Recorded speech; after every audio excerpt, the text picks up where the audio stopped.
Well, hello there. Look at that. Storytime Sunny all over this, hosting the channel before I even clicked it and sent it live. Thank you so much, Sunny. I really appreciate the host and the lurk. Hey, little dude, I didn't miss you. I was just getting to Sunny since she was first, but I'm really glad to see you here too. How is everyone this evening, or this morning, or this afternoon? Whichever it happens to be. No matter what time it is or wherever you are, it's obviously bedtime. And I'm glad you're here with me for bedtime. Hope everyone is having an excellent lead up to the holidays. I got tortured with the lead up to the holidays all night last night. Most of the afternoon, too. The great holiday baking had begun, and my kid and my best friend spent the whole day baking, and I was banned. I was banned from the kitchen. Can you believe that? Had to smell the cookies and the baking and see them, and I wasn't allowed to come near it. Terrible, I tell you. You might think I was cursed or something. Which, by the way, I totally am. I am aggressively terrible at baking. All I need to do is get close enough, and whatever they were baking would be ruined. Hey, Biscuit. Hey, Nameless. Glad to see both of you here. I've missed you guys. I've noticed that you weren't around. But, I hope everything's going well for you and that you were just busy with finals or something like that. But I'm very glad you're here now. But yeah, I've got a terrible curse. If I get near the process of baking, you end up with cookies that become goo and charcoal all at the same time. Or bread and cakes and whatnot that fall and don't rise properly. And I don't know what it is. I must have offended a wee sprite somewhere along the way and gotten myself a curse. But as a consequence, I was banned until the baking was done. So I did sneak in and steal a gingerbread this morning, though, before I came down here for stream. It was good. Anyway, so we are going to do something I didn't get in trouble. I ran away too quickly. If you escape, that means you're not in trouble, right? Welcome, Bella. Glad to see you here too. Anyway, so this is Weird Fiction Friday. Hey, J-Math. And although I do love weird fiction as a genre, hey, Random. And there are some really good stories. I must admit that the authors we've read, William Hope Hodgson and H.P. Lovecraft, are problematic in some ways. William Hope Hodgson was not kind to women. Let's leave it at that. At least his female characters, those that even made it onto the pages. And H.P. Lovecraft was an inveterate racist. And so I was finding myself having to kind of edit myself or edit the story in real time as I read them, which was tiresome. So I went looking around, and let's be honest, H.P. Lovecraft rather dominates the weird fiction genre. But I did some research, and my best friend, who actually teaches literature, pitched in and helped me, and we found a bunch of authors who have been kind of buried by the ages, but were contemporaries of Ambrose Bierce and H.P. Lovecraft and them, and wrote weird fiction stories, but have kind of been buried by time. And, well, as Lovecraft would say, that which eternal lies, in strange eons, even death may die. So we've resurfaced a few. And today we're going to read a couple of stories from the An Itinerant House and Other Stories by Emma Frances Dawson. That seems like a good time to remember to click my transition page. And yeah, I actually found a weird fiction story by Ms. Dawson that is also a Christmas story. So I thought it would be appropriate for the season. This was one of a couple of stories that Ambrose Bierce actually requested that she write for his publication for the Christmas edition. But first, in our new tradition of reading some poetry before we start the story, and since it's still Weird Fiction Friday, I thought I'd read "'Tis the Witching Hour" by John Keats.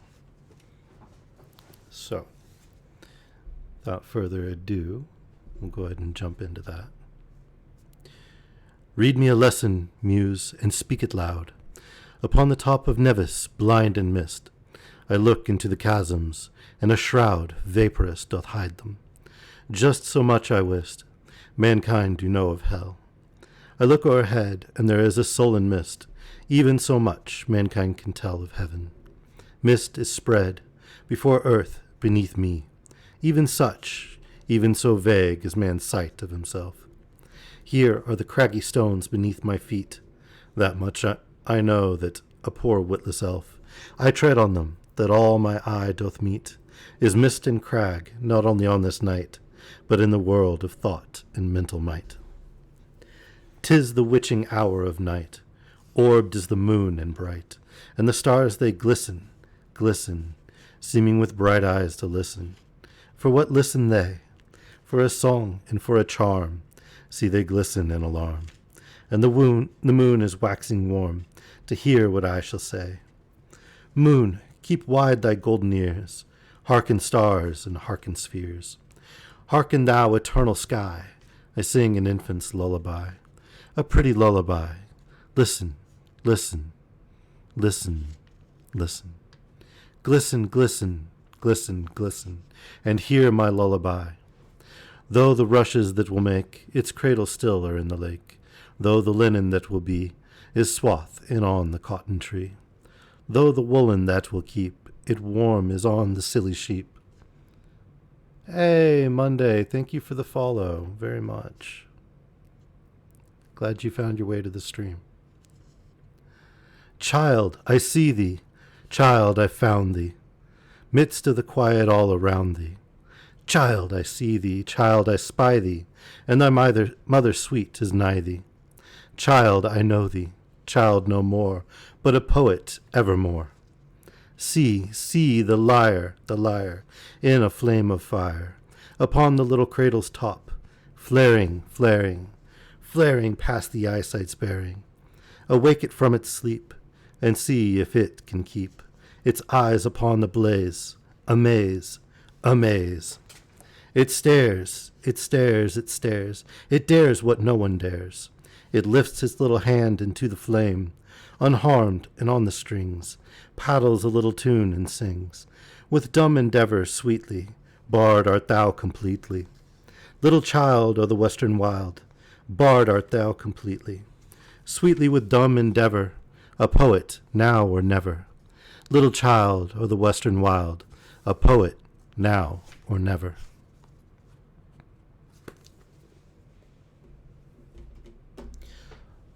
I don't know if any of you have read Keats or not. We read Dunbar last stream.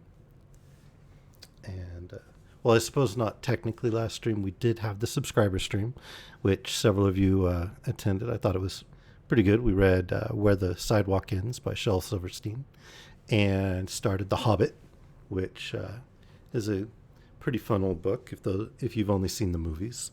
It's something you shouldn't miss out on.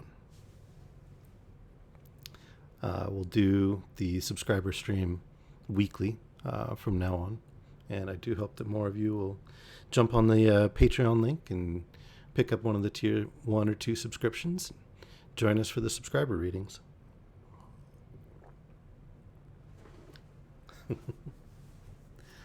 Well, it is a bit different than the movies. It's also briefer than the movies, to be honest. They did a lot of padding with those movies. But the story that we're going to start with from the collection by Ms. Dawson is called A Stray Reveler. A stray reveler, the picture which was a prophecy. Who hath known the ways and the wrath, the sleepless spirit, the root and blossoms of evil will. Which is the room and which is the picture? I asked my friend Aura, when she received me after my long absence abroad, during which I heard she had fallen heir to a fortune, but found her looking pinched and wan. The picture filled nearly one side of the room, which was arranged as an exact copy of it, even having a lattice window opening lengthwise, put in to match the painted one. Carpet, Navajo rugs, chairs, tables, draperies were alike. A strip of carpet hid the lower part of the frame, so that one might fancy he saw double parlors instead of one room in a painting. The screen in the room stood at just such an angle as just such a screen stood in the painted scene. Tall Japanese vases, low bookcase, hanging shelves filled with rare, odd trifles. All were thus doubled. Yes, she said, seeing me glance to and fro. I felt impelled to copy everything painted there, and to banish all my room held before. That knotted rope under glass on the mantel? Well, no, that was neither in the picture nor here till now. The fact is, I hold the property Peniel left me only by keeping that there. Two of his friends, Dacre and Chartram, received bequests on condition of calling here unexpectedly at irregular hours to see that I let it remain always in my sight. I don't like it there. Nor I. But there is nothing puzzling about it as about the picture, finished just before he died. That is a legacy I've often pondered over. Why did he call it prophetic? I always wonder whether the window in it looks, and that inner door ajar, showing a banquet scene. Is it a Christmas revel? One of the female figures resembles you. Why, it is meant for you. Don't say so. It makes me uneasy and angry, too, for I will not believe in the mystic nonsense of his scribbling, painting, and acting tribe. Yet you always let them hang around you. Because they are amusing, often handsome, and sometimes have money. But few come now, except Chartram and Dacre, in their uncertain visits. I am no longer gay enough company. Pshaw! As if the influence of one who is dead could thus last. If not, how could there be so many true tales of curses which have followed individuals or families through generation after generation? I never used to believe any such thing. I am forced to keep the picture under the terms of Peniel's will, and I cannot help studying it. Did Peniel paint it? Yes, he put me in that festive scene because I am yet alive. He once spoke of ghosts as stray revelers after life's banquet. The vacant seat beside me was to signify his absence. Not eternal, he wrote. I shall come back when you least expect it. You make me shiver. Let us talk of other things. What a pretty inlaid table. Wildfowl flying over a marsh, isn't it? Ah, it's just like the one in the picture. Even to a manuscript lying upon it, spread open under a horseshoe paperweight. You see, said Aura, one drifts inevitably to that painting. What the manuscript there represents, I have often asked myself. The one beside you, Dacre wrote. Read it. It was, a flight of fancy. In single file wild ducks drift by, dyed red by the western glow. Belated swallows lonely fly, and strange birds trooping go. Though flown from forest pine remote, or from near orchard pear, along the water depths they float, as on heights of air. The lake with mirror surface spread, bronzed by the day's bright close, to each wayfarer overhead a shadowy double shows. Ah, that I thus reflected in my soul, what flitting thoughts will stray from hidden sources, ancestors' dole, or sunshine of my day. Fantastic shapes that circling throng, some charming, some unblessed. I snare one in this fragile song, I cannot count the rest. I made another effort to divert her mind. What is behind your lovely screen? I asked. Nothing. What is behind that one? She asked, pointing to the pictured one. That question haunts me like the indefinite meaning of some passage in Browning or Rossetti. What have you learned by your study of it? What do you discover by examining that screen near you? masses of interwoven flowers with trailing vines and lights and shadows athwart the whole. Who painted it? Charthram, and when he was doing it, he and I suddenly detected, amid those apparently random dashes of color, 11 letters. Look again. Begin at the lower left-hand corner and cross diagonally. Here are lilies of the valley. Then, oh boy. May as well get that words are hard emote ready there, Vela. Eschscholtzias, a branch of Xanthoxylum fraxinium. Yeah. Okay. Tuberoses, azaleas, lobelia, iris lilies, oleander blossoms, Neapolitan violets, ixia lilies, and stephanotis flowers. That first one was terrible. Oh. Here, I'll type it in the chat so you guys can see how hard it was. You can try it out yourselves.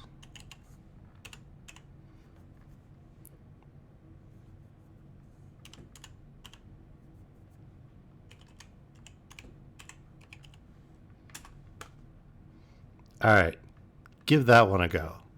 See how you guys try it a couple of times. See if you can not stumble. No, not typing it. You're hilarious. Cutting and pasting. All right.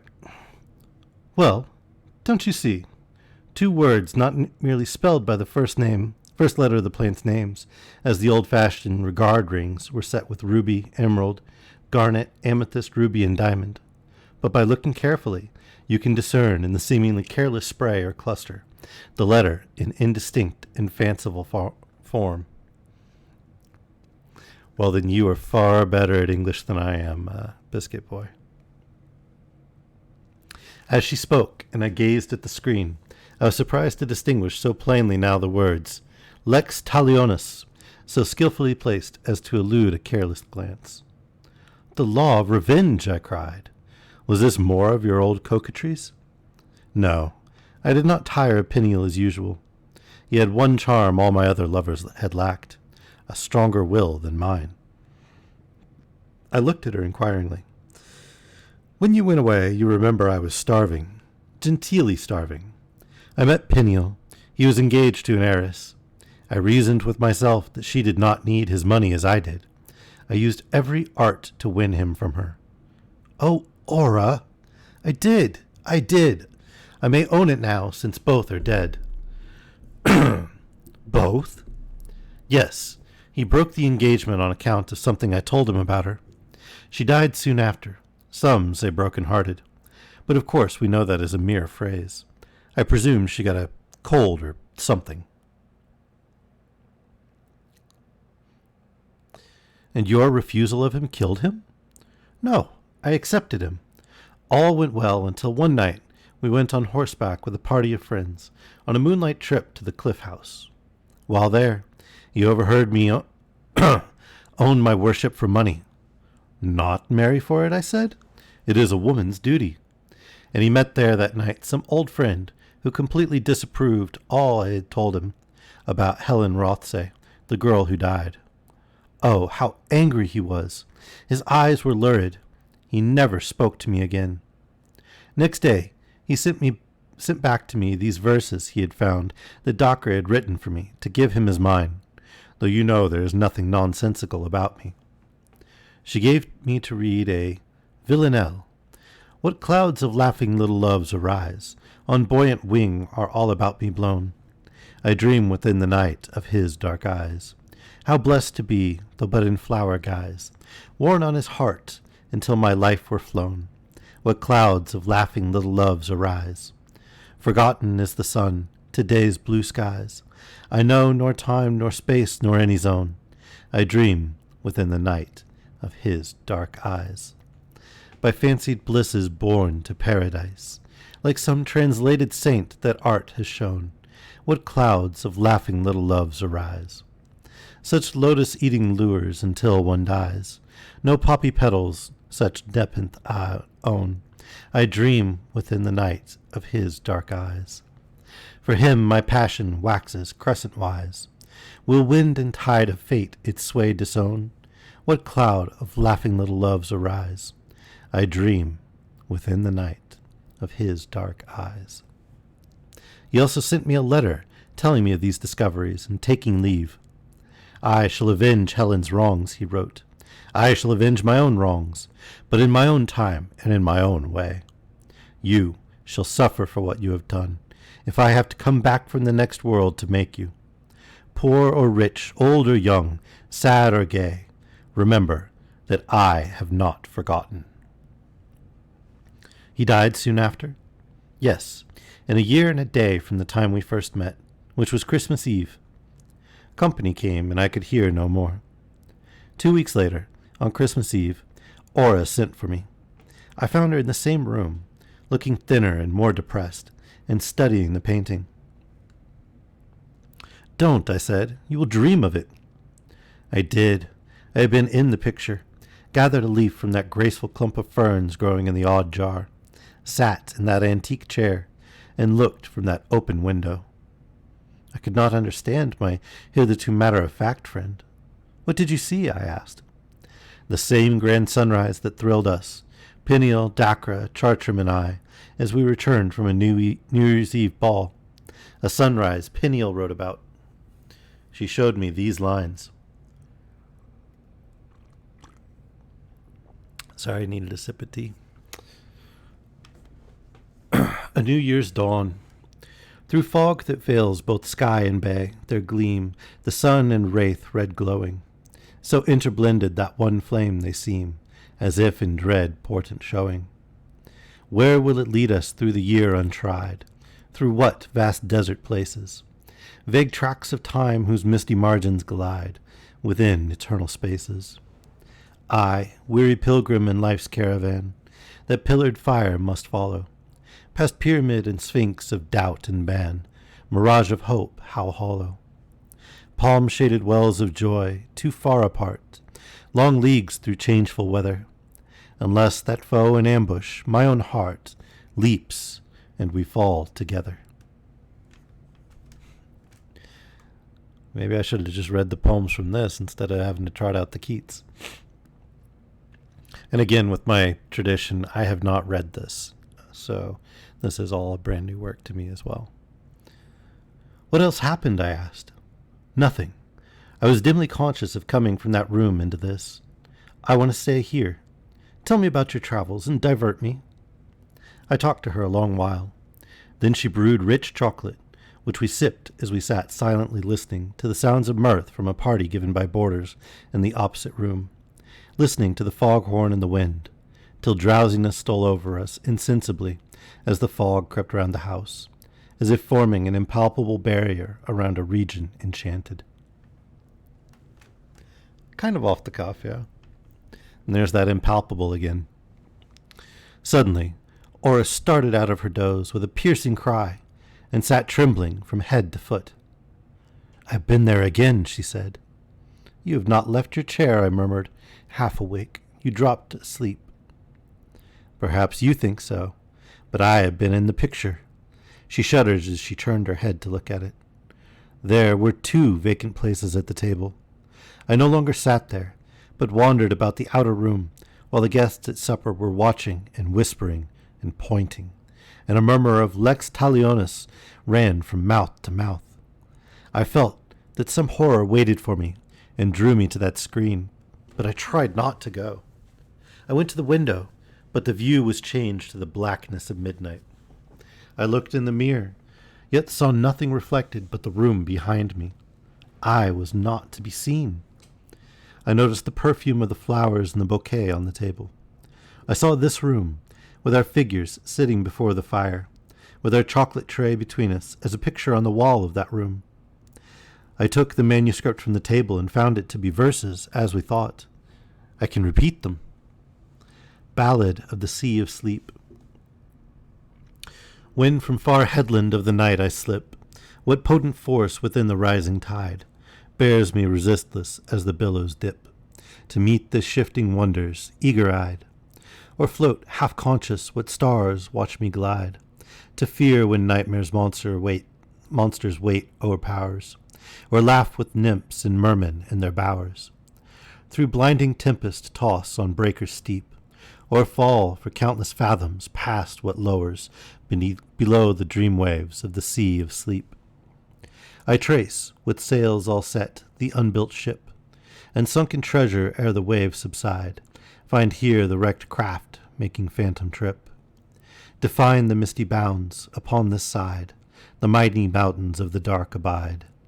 On that the realms of light expand like flowers.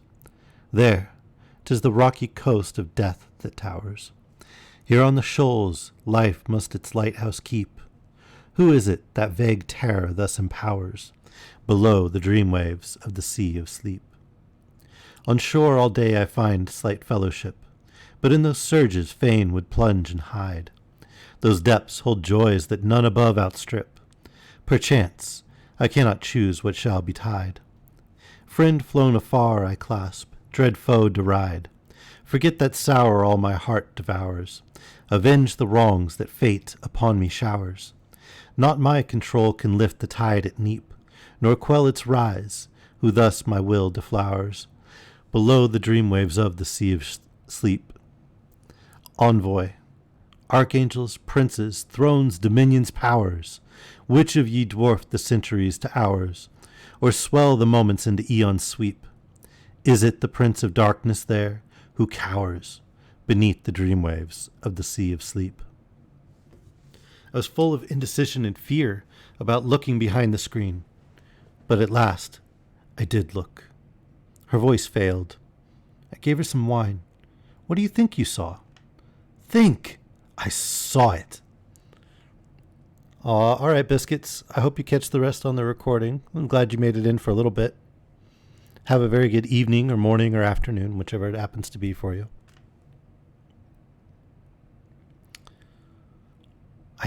I saw it. What? Don't ask me, she cried, shuddering. I cannot describe it. Can you imagine the aspect of a corpse, long dead, moldering, luminous, all blue light and threads and tatters of its burial robes? Oh, God, save us! Her glance rested on the mantle. I will not keep that rope. I will not. I will not. Curses on him and his memory. She snatched down the glass case, broke it, and flung the rope in the grate. We watched it as the fire consumed it, and for a few moments held its charred outlines as if it had fallen in a distinct semblance of a closed hand with index finger pointing toward the screen. Our eyes met above it. Do poets and artists possess an extra sense? She muttered, grasping my arm in awe. But the property! I stammered in sudden alarm. What will you do without that? No one need know at present of this conflagration. I will lock up and go abroad. I will start tomorrow. Just then, we heard the voices of Dacre and Chartram in the hall. We stared at each other in dismay. They must not come in here, she cried, and hurrying toward the next room, disappeared behind the screen. The next instant, a blood-curdling shriek ran through the room, rooting me to the spot where I stood. Before I knew anything more, Dacre and Chartram were standing by me, asking what was the matter. I could not speak. Weighed down by a sense of dread, I could only point to the screen. As they turned it aside, throwing another part of the room into shadow, the picture vanished in the gloom. But the room took on a more picturesque aspect. The door ajar showed, across the narrow hall, the open door where the merrymakers paused, leaning forward with startled faces and anxious gestures. Aura was lying full length on the carpet, dead. Her face was full of terror. Was it only a shadow, that livid line around her neck, as if she had been strangled? As we turned away in horror, Dacre uttered a cry of surprise, and touching Chartram, pointed to the vacant space on the mantel. The rope! They cried with one voice, like the chorus to a tragic opera. She had just burned it, I stammered. They looked at each other. Did she furnish Peniel with the means to destroy her? Dacre asked Chartram.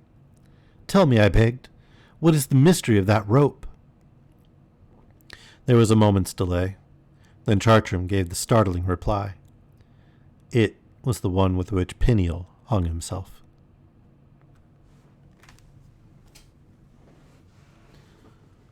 What do you guys think? Hey, Gecko. Glad you could make it. Hope you're doing well. Dark, certainly, but I thought it was pretty good.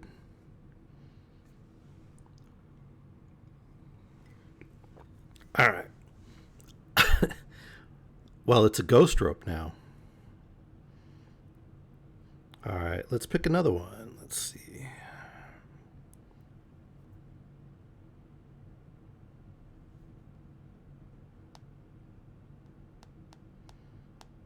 Here's the table of contents.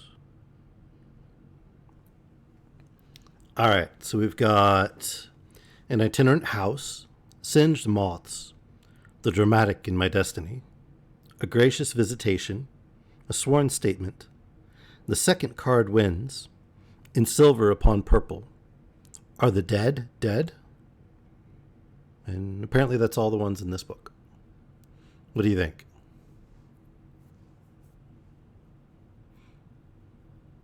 Looks like most of them are about the same length, maybe a little bit longer.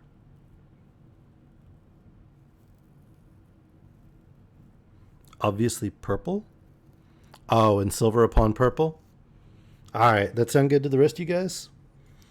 Vela may have a weakness for purple. Just a tiny little one. All right, let's see. In silver upon purple. This is page 275 in the original numbering.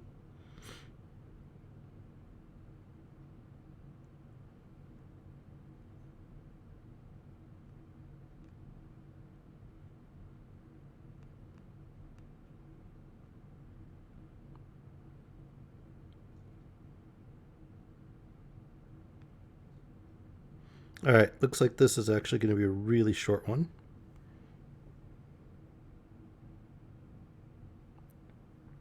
It's also page 310 instead of 275 in the ebook version. In silver upon purple, star-crossed lovers. For no human equation can you eliminate that unknown factor, the most mysterious of all, the unexpected. I'm glad, Jema. That's really what I'm hoping to do with this, is just give everybody a bit of relaxation and peace. Midsummer and midnight in an Italian city in the 16th century. The narrow, crooked streets are dim and quiet. The purple dark above is strewn with worlds like silver sands, yet so solemn and mysterious, one feels they may form Kabbalistic characters, and dreads some consequences yet hanging in the stars. A nobleman passes along the lonely streets toward the cemetery, followed by his page, who bears a torch and a basket of flowers. The torchlight casts glints upon the heavy gold embroidery of a sinister heraldic flower, which wreathes the young gentleman's white cloak, and lets the white satin puffing in his slashed sleeves gleam, the gems set in the hilt of his rapier flash. The frosty plumes in his hat nod above a refined, proud face. Many women have sighed, have wept, because he passed them without a glance. The stately elegance of the man himself is far more than his adornments. What could thwart the will of such a fine, majestic being? Those shifting silver sands, that dust of worlds, athwart the purple dark, long blown and blowing far. These milky blossoms, he muses, are not white enough to match the purity of that fair girl who was to have been my wife. I ought to thank heaven that I lose her only as the bride of death. I could never have yielded her to any other bridegroom. My beautiful, my own. He will never know that she loved, even married, another. He moves haughtily toward that unforeseen but immediate, sudden fray in which he is to be killed. Athwart the purple dark, long blown and blowing far, those shifting silver sands, that dust of worlds. The page tries to stride like his master, and longs to be the grown man who can do as he likes. The shadows leap from them, point at them, draw grotesque likenesses of them, crowd back and follow. Here is a lofty window, over which a fantastic gargoyle, half demon, half dragon, is lolling out its tongue, as if in derision. But a shadow closes its mouth, even cowls its head, and leaves its sharp claws, holding an open book, its coiled tail by which it hangs from the roof, without meaning. Below, in the open window, a girl of scarlet lips and bright eyes is leaning out into the summer night. Many men with their hungry hearts in their eyes have followed her to and from mass. What shall assail with stifling torment a creature of such grace and charm? Long blown and blowing far, that dust of worlds athwart the purple dark, those shifting silver sands. She sees the picture as passing of knight and page. She knows their mission. She does not regret the death. Her own lover was too much taken by that girl at the late masque. I have been wrong not to let him know how his wooing has thrilled me, she thinks. When he serenaded me the night before, I neither lighted my window nor flung down a flower. I will make amends now for my long neglect of him. I will embroider that old love song he sang for the border of the cloak he shall wear at our wedding. It shall be of sky blue velvet, the border of satin, the 5 lines and stems of the notes, the bars in silver, the notes of seed pearls. With ropes of pearls and white plumes on his hat, how handsome he will look. His beauty is a melody, a harmony for the eye beyond any the ear ever heard, and its theme is love. The purple dark, that shifting dust of worlds, those silver sands long blown and blowing far athwart. The serene night is too pitiful to let her feel any foreboding of ill, of news that dawn will bring of a triple tragedy tonight in the cemetery, any hint of the secret which will be such distress to her now to know, that her lover has already married the girl whose beauty bewitched him at the masque. An old nurse who has come from a palace in mourning, and whose black figure, thrown up by the circling rays of torchlight, is a blot on the paler darkness behind her, sees by the dancing flare the beatified girl in the window and the passing beneath of the jaunty, disdainful cavalier and his strutting envious page. The lovely girl, with pink roses and dark curls shadowing her high forehead, wears deep rose velvet, heavily embroidered with crystal beads, the bodice a glittering mass of them, like a vision, all for an instant of tears she is soon to shed. The old woman has a vivid glimpse of her against a background of gold-colored tapestry. The gargoyle grins, its mouth gapes into mock laughter, then appears to hastily shut as grim shadows close around the dreaming girl and pursue the departing cavalier. Now, afore heaven, why couldn't they fall in love with one another, the nurse mumbles, just and young and handsome as the others, and with the chinks. Yet these must go down through the ages, as they say, forever famous as the jilted ones. Nobody will be concerned about what they may have suffered. A dainty beauty, a brave gallant, they deserve a better fate. Poor County Paris, poor Rosaline. That dust of worlds, whose shifting silver sands long blown, and blowing far athwart the purple dark. That's Romeo and Juliet, isn't it? That they're talking about? So this would be Paris and Rosaline. Rosaline, the one that Romeo was wooing up until the party where he fell for Juliet. And Juliet was supposed to marry Paris. But they married each other in secret and then suicided in the cemetery. Though everyone thought that Juliet was dead, which is,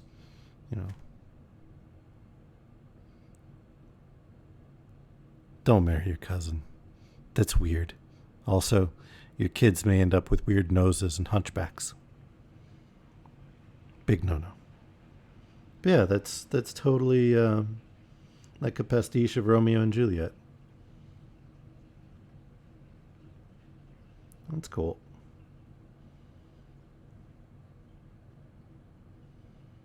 Let's see.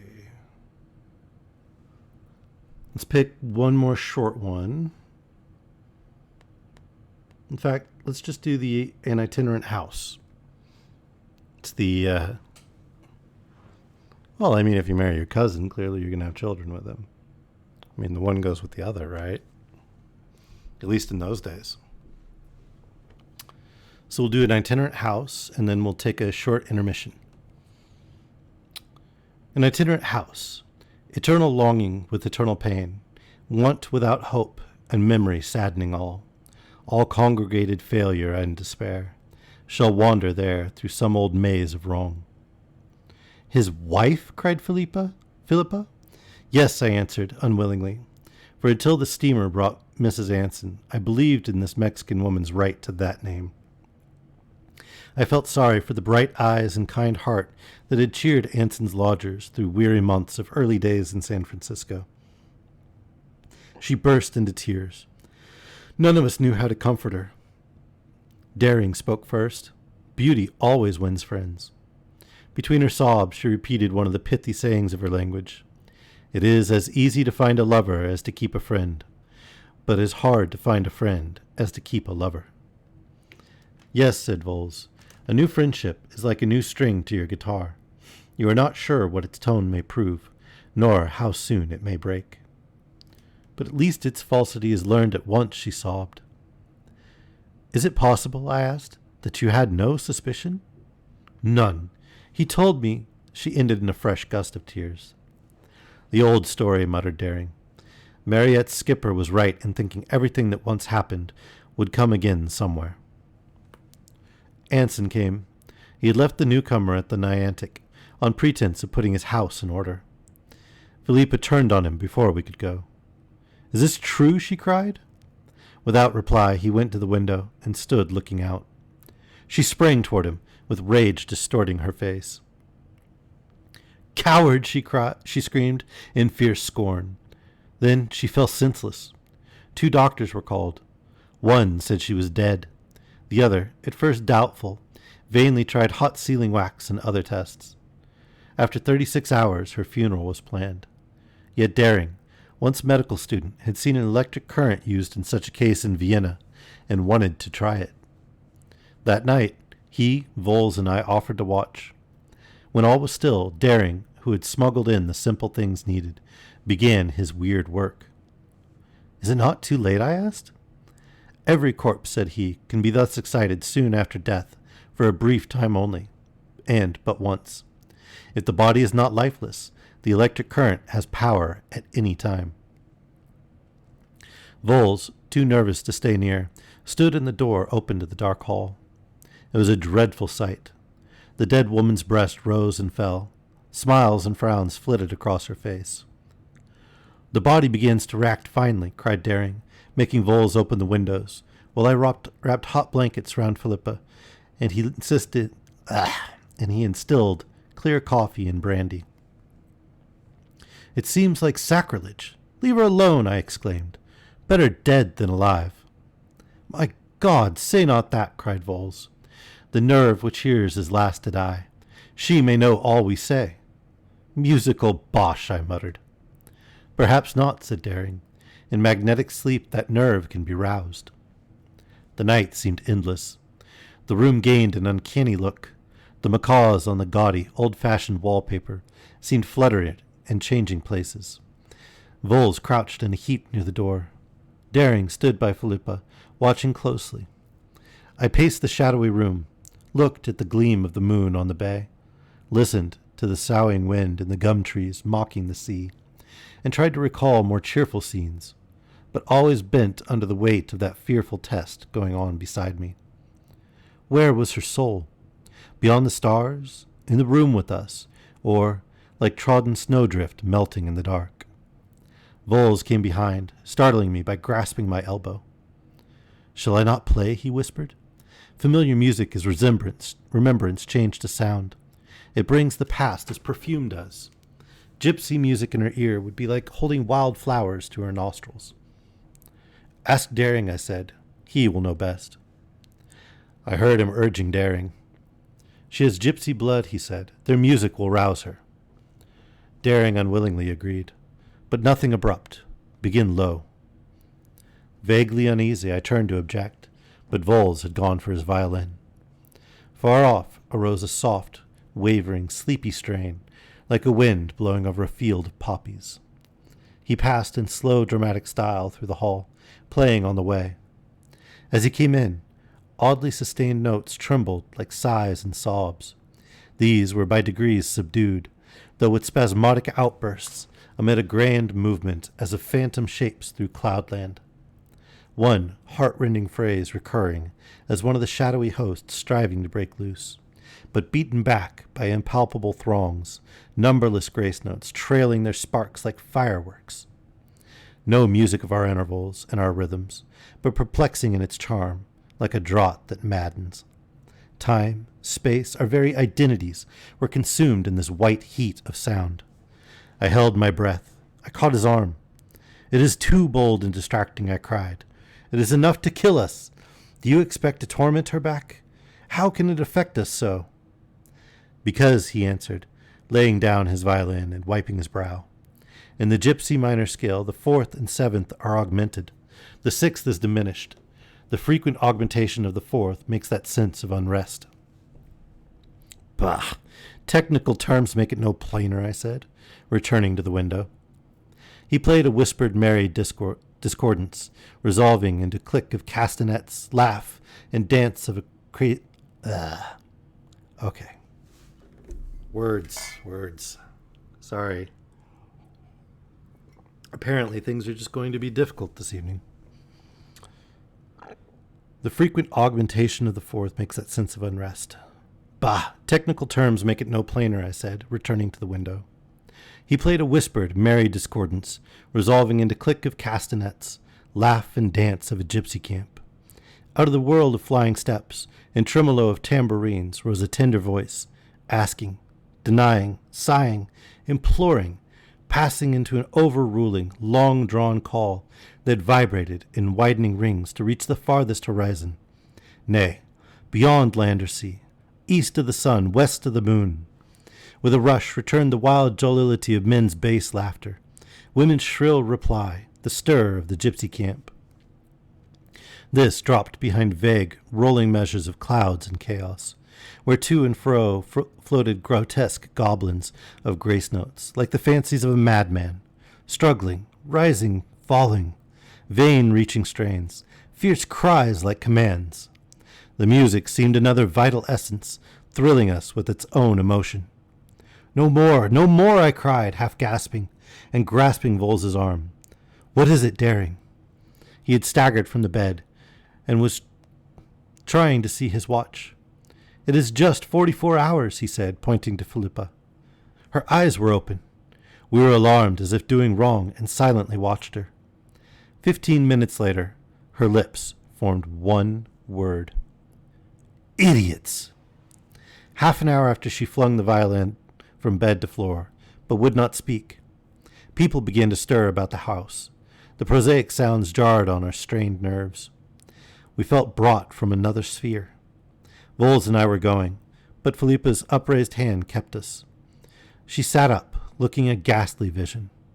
Turning first toward me, she quoted my words. Better dead than alive? True. You knew I would be glad to die. What right had you to bring me back? God's curses on you. I was dead.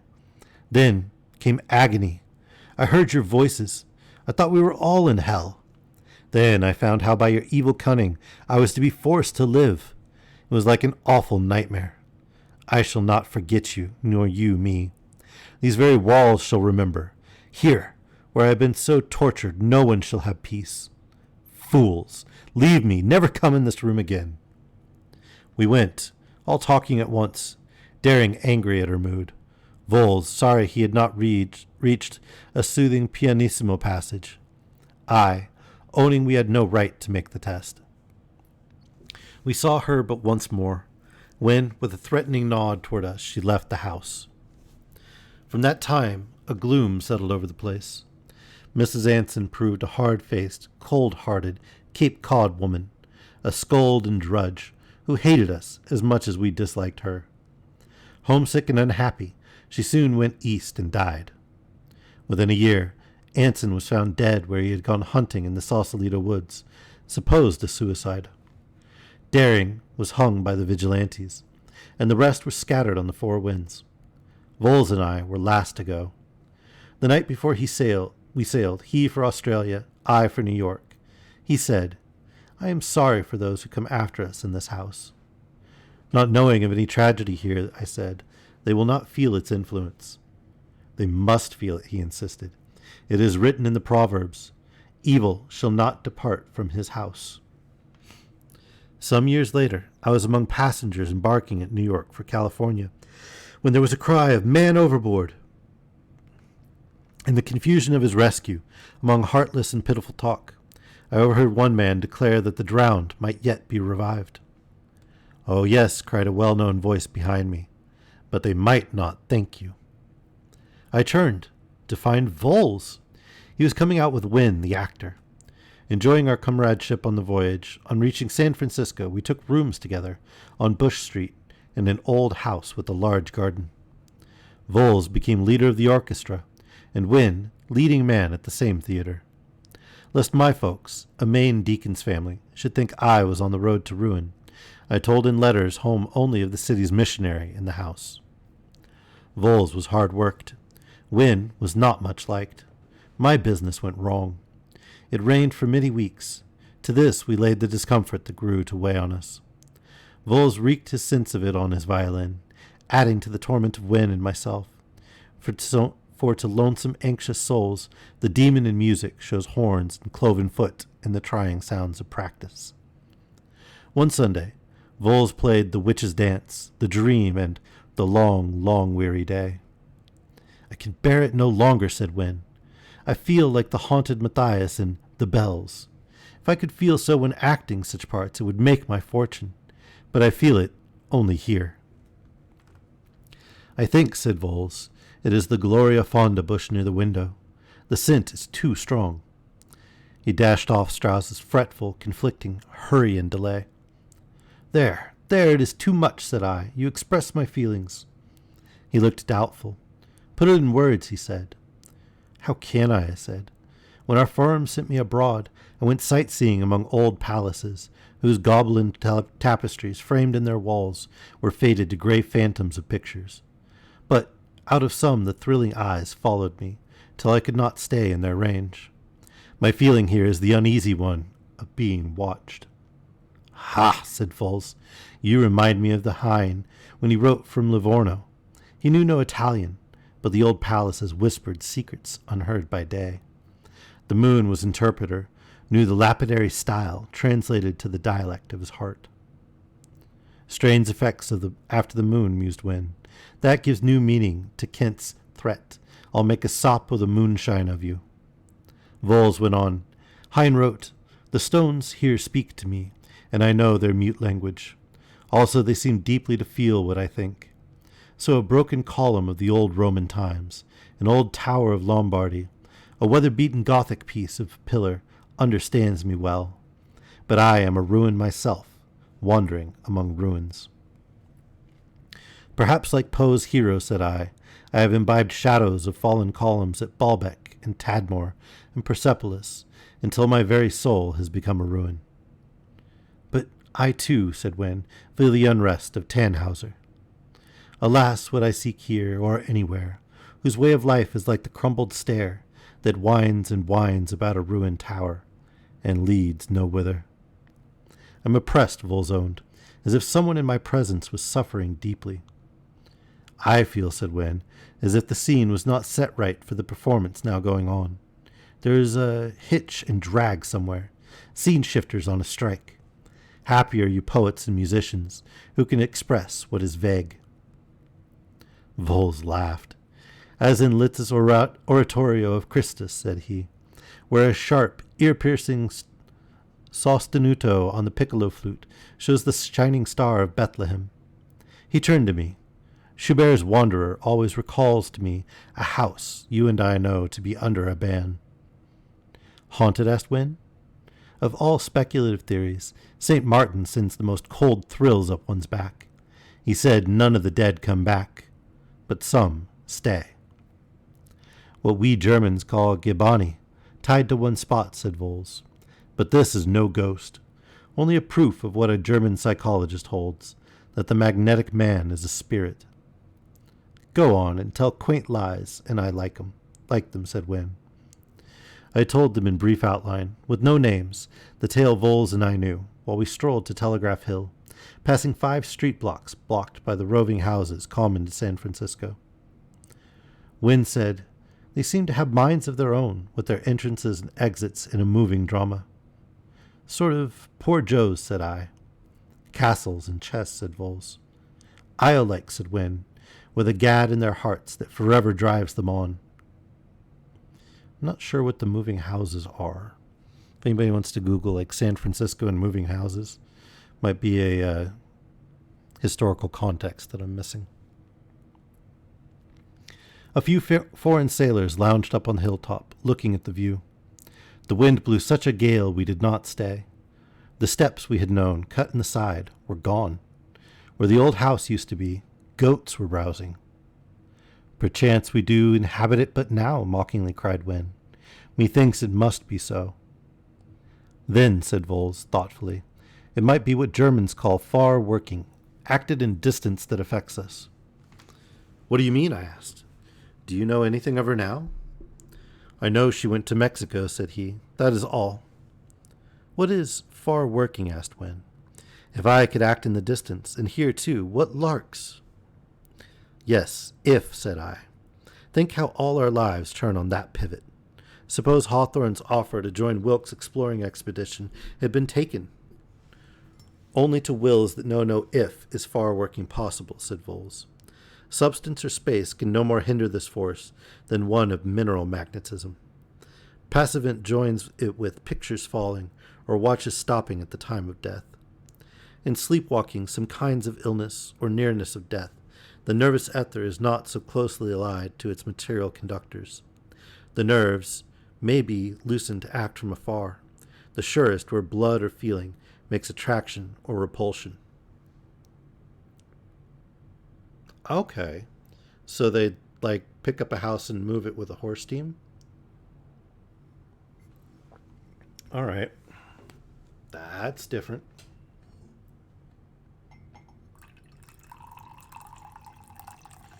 Do you suppose they're going to say that's what happened to the house they were thinking of? Maybe they're actually residing in the same one, and that's why it's the itinerant house.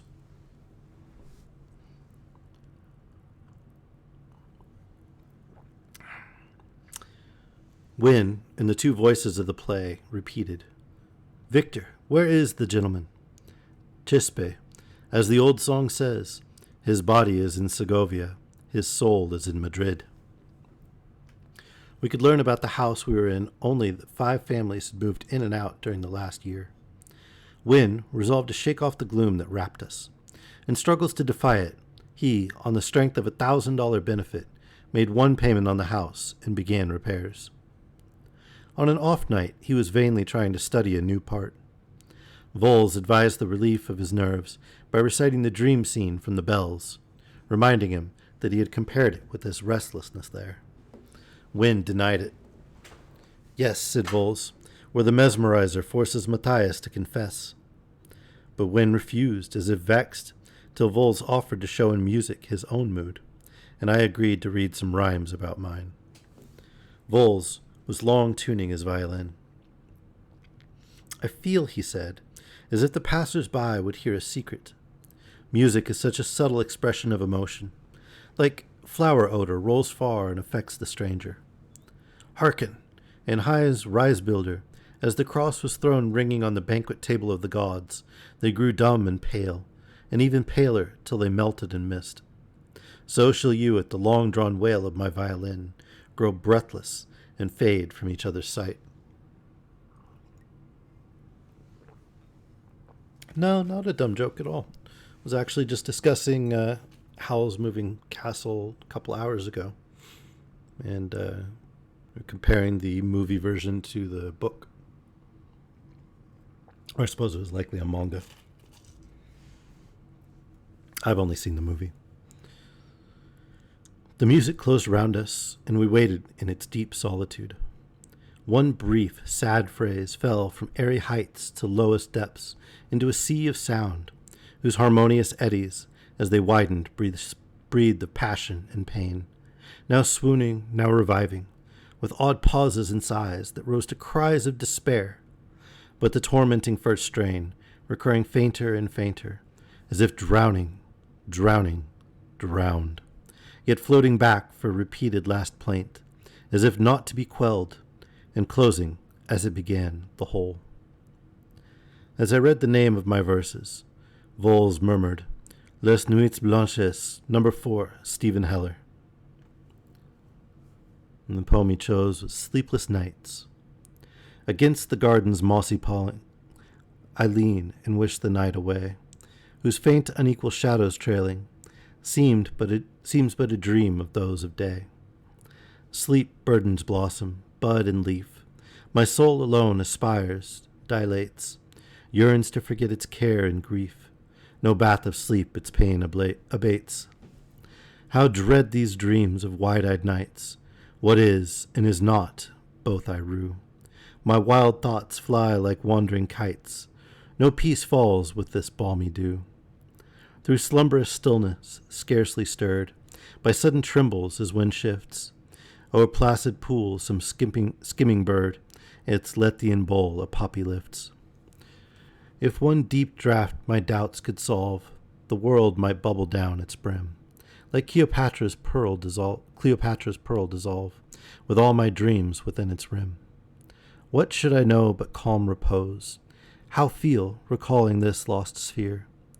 Alas, the fabled poppy shows upon its bleeding heart a tear. When, unwilling, began to recite, I fear nothing, but dreams are dreams. He stammered, could not go on, and fell to the floor. We got him to bed. He never spoke sanely after. His wild fancies appalled us, watching him all night. Avaunt, Sathanas! That's not my cue, he muttered. A full house tonight. How could Talma forget how the crowd looked, and fancy it a pack of skeletons? Tell Voles to keep the violins playing through this scene. It works me up as well as thrills the audience. Oh, what tiresome nights I have lately, always dreaming of scenes where rival women move, as in court and stage, where all masked the king makes love to Francis Stuart before the queen's face. How do I try to cure it? And being thus frighted, swear a prayer or two and sleep again. Madam, you're late. You've too little rouge. You'll look ghastly. We're not called yet. Let's rehearse our scene. Now then, I enter left, pass to the window. You cry, is this true, and faint. All crowd about. Quick, curtain. Yeah, he's kind of rambling in stage speak. Voles and I looked at each other. Can our magnetism make his senses so sharp that he knows what is in our minds, he asked me. Nonsense, I said. Memory, laudanum, and whiskey. There, went on. The orchestra is stopping. They've rung up the curtain. Don't hold me. The stage waits. Yet how can I go outside my door to step on dead bodies? Street and sidewalk are knee-deep with them. They rise and curse me for disturbing them. I lift my cane to strike. It turns to a snake, whose slimy body writhes in my hand. Trying to hold it from biting me, my nails cut my palm till blood streams down the snake.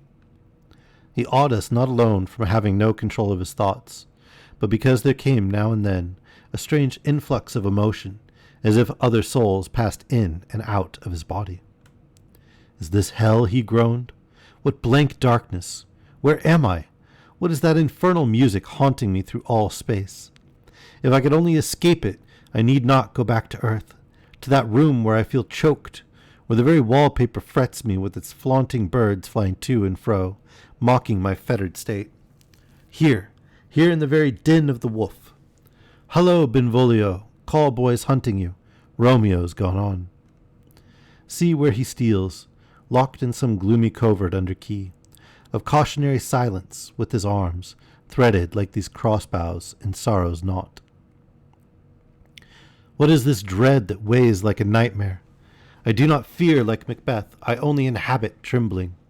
For one of them, she is in hell already, and burns, poor soul. For the other, I must die here, alone in the woods, felled by a coward, stealth-like from behind a tree. None of the boys will know. I just now come from a whole world of mad women that it almost... What, is she dead? Poor Philippa. Did you tell him her name? I asked Voles. No, said he. Can one man's madness be another's real life? Blood was spilt. The Avenger's wing hovered above my house, raved Wynne. What are these lights? Hundreds of them. Serpent's eyes? Is it the audience? Coiled, many-headed monster, following me round the world? What do they hiss? I've played this part 100 times, taught by rage and hunger and despair. Do they, full-fed, well-clothed, light-hearted, know how to judge me? A plague on both your houses. What is that flame? Fire that consumes my vitals. Spontaneous combustion. It is then possible. Water! Water! The doctor said that there had been some great strain on Wynne's mind. He sank fast, though we did all we could. Toward morning I turned to Voles with the words, "He is dead." The city missionary was passing the open door. He grimly muttered, "Better dead than alive." "My God, say not that," cried Voles. "The nerve which here is last to die. He may know." He faltered. We stood aghast. The room grew suddenly familiar. I tore off a strip of the gray tint on the walls. Under it, we found the old paper with his bright macaws. "Aha," Voles says. "Will you now deny my theory of far working?" Dazed, I could barely murmur. "Then people can be affected by it." "Certainly," said he, "as rubbed glasses gain electric power." Within a week we sailed, he for Brazil and I for New York. Several years after, at Sacramento, Arn, an artist I had known, found me on the overland train, and on reaching San Francisco, urged me to go where he lodged. "I am low-spirited here," he said. "I don't know why." I stopped short on the crowded wharf. "Where do you live?" I asked. "Far up on Market Street," said he. "What sort of house?" I insisted. "Oh, nothing modern. Over a store," he answered. Reassured, I went with him. He lived in a jumble of easels, portfolios, paint, canvas, bits of statuary, casts and carvings, foils, red curtains, Chinese goatskins, woodcuts, photographs, sketches, and unfinished pictures. On the wall hung a scene from The Wandering Jew, as we saw it at the Adelphi in London, where in the Arctic regions he sees visions foreshadowing the future of his race. Under it was quoted, "All in my mind is confused, nor can I dissever the mold of the visible world from the shape of my thought in me. The inward and outward are fused, and through them murmur forever the sorrow whose sound is the wind and the roar of the limitless sea." "Do you remember," Arn asked, "when we saw that play, both younger and more hopeful? How has the world used you? As for me, I have done nothing since I came here, but that sketch finished months ago. I have not lost ambition, but I feel fettered." "Absinthe? Opium? Tobacco?" I hinted. "Neither," he answered. "I try to work, but visions, widely different from what I will, crowd on me, as on the Jew in the play. Not the unconscious brain action all thinkers know, but a dictation from without. No rush of creative impulses, but a dragging sense of something else I ought to paint." "Briefly," I said, "you are a haunted man." "Haunted by a willful design," said he. "I feel as if something had happened somewhere which I must show." "What is it like?" I asked. "I wish I could tell you," he replied, "but only odd bits change places, like looking in a kaleidoscope, yet all cluster around one center." One day, looking over his portfolios, I found an old Temple bar, which he said he kept for this passage, which he read to me from T.A. Trollope's Argus Tragedy. "The old walls and ceilings and floor must be saturated with the exhalations of human emotions. These lintels, doorways, and stairs have become, by long use and homeliness, dear to human hearts, and have become so intimately blended a portion of the mental furniture of human lives that they have contributed their part to the formation of human characters. Such facts and considerations have gone to the fashioning of the mental habitudes of all of us. If all this could have been recorded, if emotion had the property of photographing itself on the surfaces of the walls which had witnessed it, even if only passion, when translated into acts, could have done so, ah, what palimpsests, what deciphering of tangled records, what skillful separation of successive layers of passionography. I know a room, said Arn, thronged with acts that elbow me from my work and fill me with unrest. I looked at him in mute surprise. I suppose, he went on, such things do not interest you. No, yes, I stammered. I have marked in traveling how lonely houses change their expression as you come near, pass, and leave them. Some frown, others smile. The Bible buildings had life of their own and human diseases. The priests cursed or blessed them as men. Houses seem to remember, said he. Some rooms oppress us with a sense of lives that have been lived in them. That, I said, is like Draper's theory of shadows on walls always staying. He shows, after a breath passes over a coin or key, its spectral outline remains for months after the substance is removed. But can the mist of circumstance sweeping over us make our vacant places hold any trace of us? Why not? Who can deny it? Why do you look at me so? He asked. I could not tell him the sad tale. I hesitated, then said, I was thinking of Voles, a friend I had who not only believed in what Bulwer calls a power akin to mesmerism and superior to it, once called magic, and that it might reach over the dead so far as their experience on earth, but also an animal magnetism from any distance. Arn grew queerly excited. If time and space exist but in our thoughts, why should it not be true, said he. MacDonald's lover cries, that which has been is, and the past can never cease. She is mine, and I shall find her. What matters it when, or where, or how? He sighed. In Acapulco, a year ago, I saw a woman who has been before me ever since, the center of the circling, changing, crude fancies that trouble me. Did you know her? I asked. No, nor anything about her, not even her name. It is like a spell. I must paint her before anything else, but I cannot yet decide how. I feel sure she played a tragic part in some life drama. Swinburne's Queen of Panthers, I hinted. Yes, but I was not in love. Love I must forgo. I am not a man with an income. I know you are not a nincompoop, I said, always trying to change such themes by a jest. I could not tell him how I knew of a place which had the influence he talked of. I could not revisit that house. Soon after, he told me he had begun his picture, but would not show it. He complained that one figure kept its back toward him. He worked on it till he fell ill. Even then, he hid it. Only a layer of passionography, he said. I grew restless. I thought his mood affected mine. It was a torment as well as a puzzle to me that his whole talk should be of the influence of houses, rooms, even personal property that had known other owners. Once I asked him if he had anything like the brown coat Sheridan swore drew ill luck to him.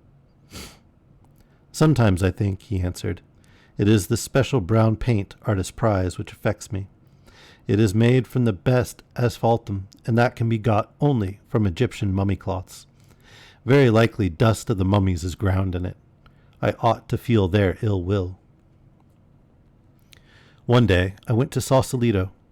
In the still woods I forgot my unrest, till coming to the stream where, as I suddenly remembered, Anson was found dead. A dread took me, which I tried to lose by putting into rhyme. Turning my pockets at night, I crumpled the page I had written on and threw it on the floor. In uneasy sleep, I dreamed I was again in Paris, not where I liked to recall being, but at Boulier's and in wartime. The bald, spectacled leader of the orchestra, leaning back, shamming sleep, while a dancing, tramping, screaming crowd waved tricolored flags and called for the Chant du Départ. 3,000 voices in a rushing roar that makes the 20,000 lights waver, in spasmodic but steady chorus. Les départs, parts, parts, les départs, parts, parts, les départs, parts, parts. Roused, I suppose, by passing rioters, I did not try to sleep again, but rose to write a letter from the early mail. As I struck a light, I saw, smoothed out on the table, the wrinkled page I had cast aside. The ink was yet wet on 2 lines added to each verse. A chill crept over me as I read. Forest murmurs. Across the woodland bridge I pass, and sway its 3 long narrow planks, to mark how gliding waters glass bright blossoms doubled ranks on ranks, and how, through tangle of the ferns, floats incense from veiled flower urns. What would the babbling brook reveal? What may these trembling depths conceal? In the first 2 added lines, dread secret of the dense woods held, with restless shudders horror spelled. How shift the shadows of the wood, as if it tossed in troubled sleep, strange whispers vaguely understood, above, below, around me creep, while in the somber shadowed stream, great scarlet splashes far down gleam, the odd reflected stately shapes of cardinals in crimson capes. In the next 2 added lines, not those, but spectral pools of blood that stain these sands through strongest flood. Like blare of trumpets through black nights, or sunset clouds before a storm, are these red phantom water sprites that mock me with fantastic form, with flitting of the last year's bird, fled ripples that its low flight stirred. How should these rushing waters learn aught but the bend of this year's fern? And the last 2 added lines, the loathsome wood with bated breath, hints of a hidden blow and death. I could not stay alone. I ran to Arn's room. As I knocked, the falling of some light thing within me made me think he was stirring. I went in. He sat in the moonlight, back to me before his easel. The picture on it might be the one he kept secret. I would not look. I went to his side and touched him. He had been dead for hours. I turned the unseen canvas to the wall. Next day I packed and planned to go east. I planned the landlady not to send Arn's body to the morgue, and watched it that night, when a sudden memory swept over me like a tidal wave. There was a likeness in the room to one where I had before watched the dead. Yes, there were the windows, there the doors. Just here stood the bed, in the same spot I sat. What wildness was in the air of San Francisco! To put such crazy thoughts to flight, I would look at Arn's last work. Yet I wavered, and more than once turned away after laying my hand on it. At last I snatched it, placed it on the easel, and lighted the nearest gas burner before looking at it. Then, great heavens! How had this vision come to Arn? It was the scene where Philippa cursed us. Every detail of the room reproduced, even the gay birds on the wallpaper and her flower pots. The figures and faces of Daring and Voles were true as hers, and in the figure with the averted face, which Arn had said kept its back to him, I knew myself. What strange insight had he gained by looking at Philippa? It was like the man who trembled before the unknown portrait of the Marquis de Brinvilliers. How long I gazed at the picture I do not know. I heard, without heeding, the doorbell ring and steps along the hall. Voices. Someone looking at rooms. The landlady saying this room was to let, but unwilling to show it. Forced to own its last tenant there, lay there dead. This seemed no shock to the stranger. Well, said her shrill tones, poor as he was, he's better dead than alive. The door opened as a well-known voice cried, My God, say not that! The nerve which hears is last to die. Voles stood before me. Awe-struck, we looked at each other in silence. Then he waved his hand to and fro before his eyes. Is this a dream? He said. There, pointing to the bed, you. To me, the same words, the very room. Is it our fate? I pointed to the picture and to Arn, the last work of this man, who thought it a fancy sketch. While Voles stood dumb and motionless before it, the landlady spoke. Then you know the place. Can you tell what ails it? There have been suicides in this room. No one prospers in the house.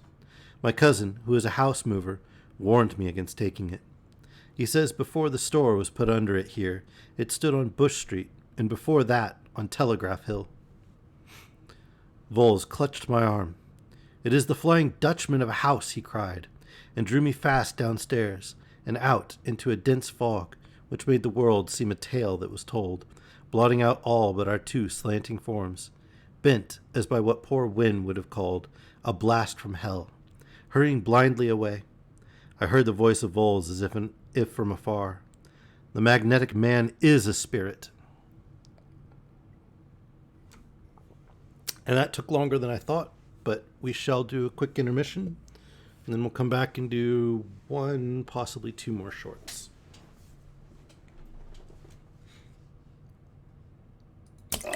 That would be awful, though. Being cursed to keep coming back to that house, which was wandering around like it was, I don't know, getting ready to sneak attack you. And having to watch person after person die. Oh, you're all right, Vela.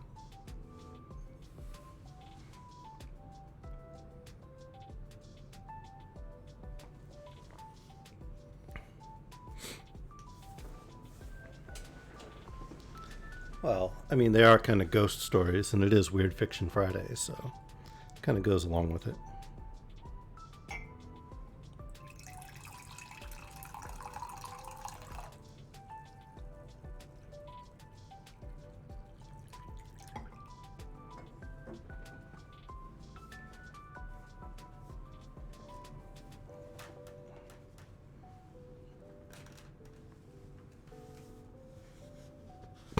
You wish you had a portable tea maker? I think they just call that like an electric kettle.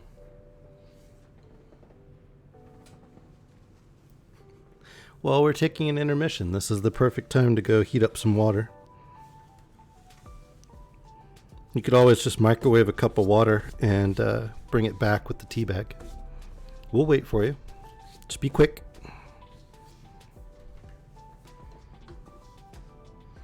I will start a timer on you, though.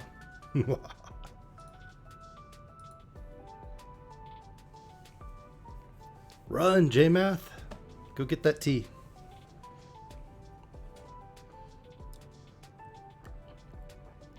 Now, for anyone new that's here, thank you so much for coming. I hope you're enjoying the stories. And do click that follow button.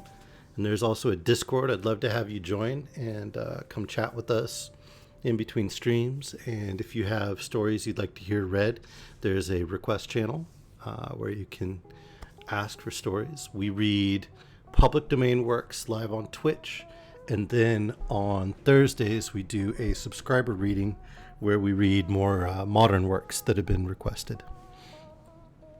We are also contemplating a bit of a format change that I would love to hear some feedback from everybody on.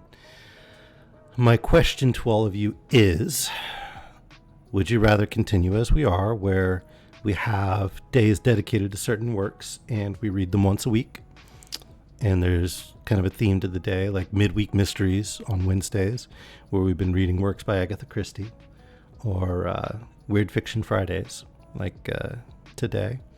Or would you rather we pick a book and power through it and read it for each stream, and do it that way, and so we're reading one work at a time instead of 4 or 5 different ones? Both are great approaches and both have clear benefits, but I am curious which is more appealing to everyone. So please join the Discord or go into it if you haven't, if you're already part of it. And in the feedback channel, you'll find a spot to answer that question. I want to hear from each and every one of you, whether you listen live or on the recording or on the YouTube channel. Doesn't matter how you come and listen. I don't want to hear what you think and what your opinion is on the matter. So please let me know. Other than that, I hope everyone's doing well.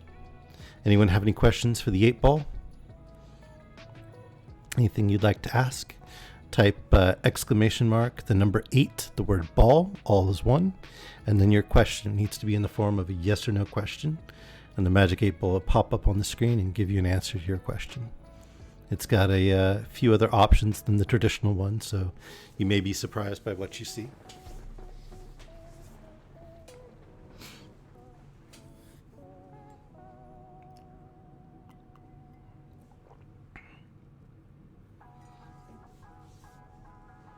Oh, let's see. Did I miss anything in the chat?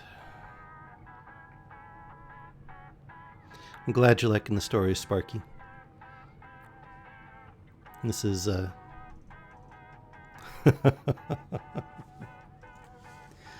really got to you when the 8-ball told you to go ask your mother, didn't it, Vela? It was weeks ago. Vela asked the 8-ball a question, and it said that she'd better go ask her mother. She got quite irate about it.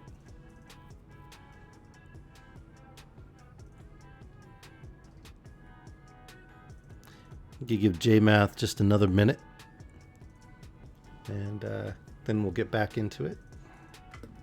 Let me find another story for us.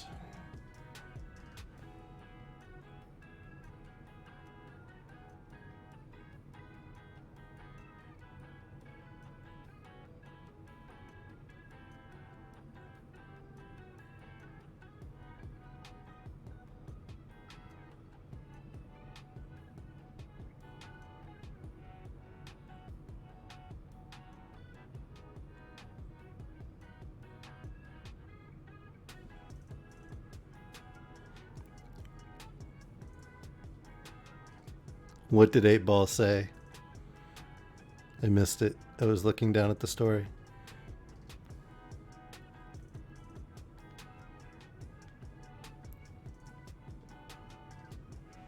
Oh, I could have meant your mother-in-law, Vela.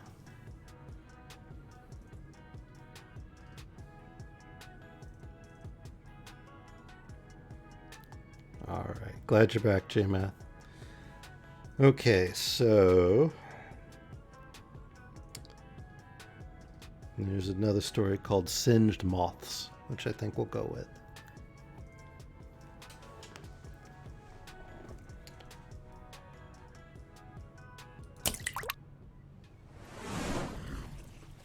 All right.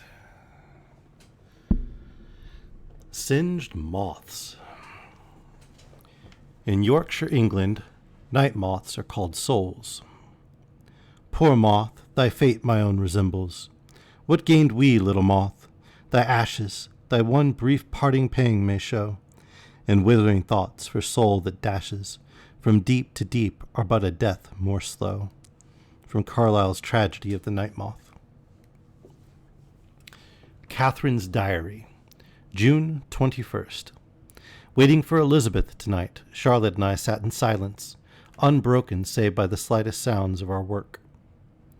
While I pay court to a new one-eyed despot, I don't know if that means what I think it means. I want to ask if you have thought that this is Midsummer Eve, I asked at last, with a scornful laugh, but feeling more like crying, as I stopped the sewing machine for a new needle. Oh, a needle, okay. Needle's the one-eyed despot. All right.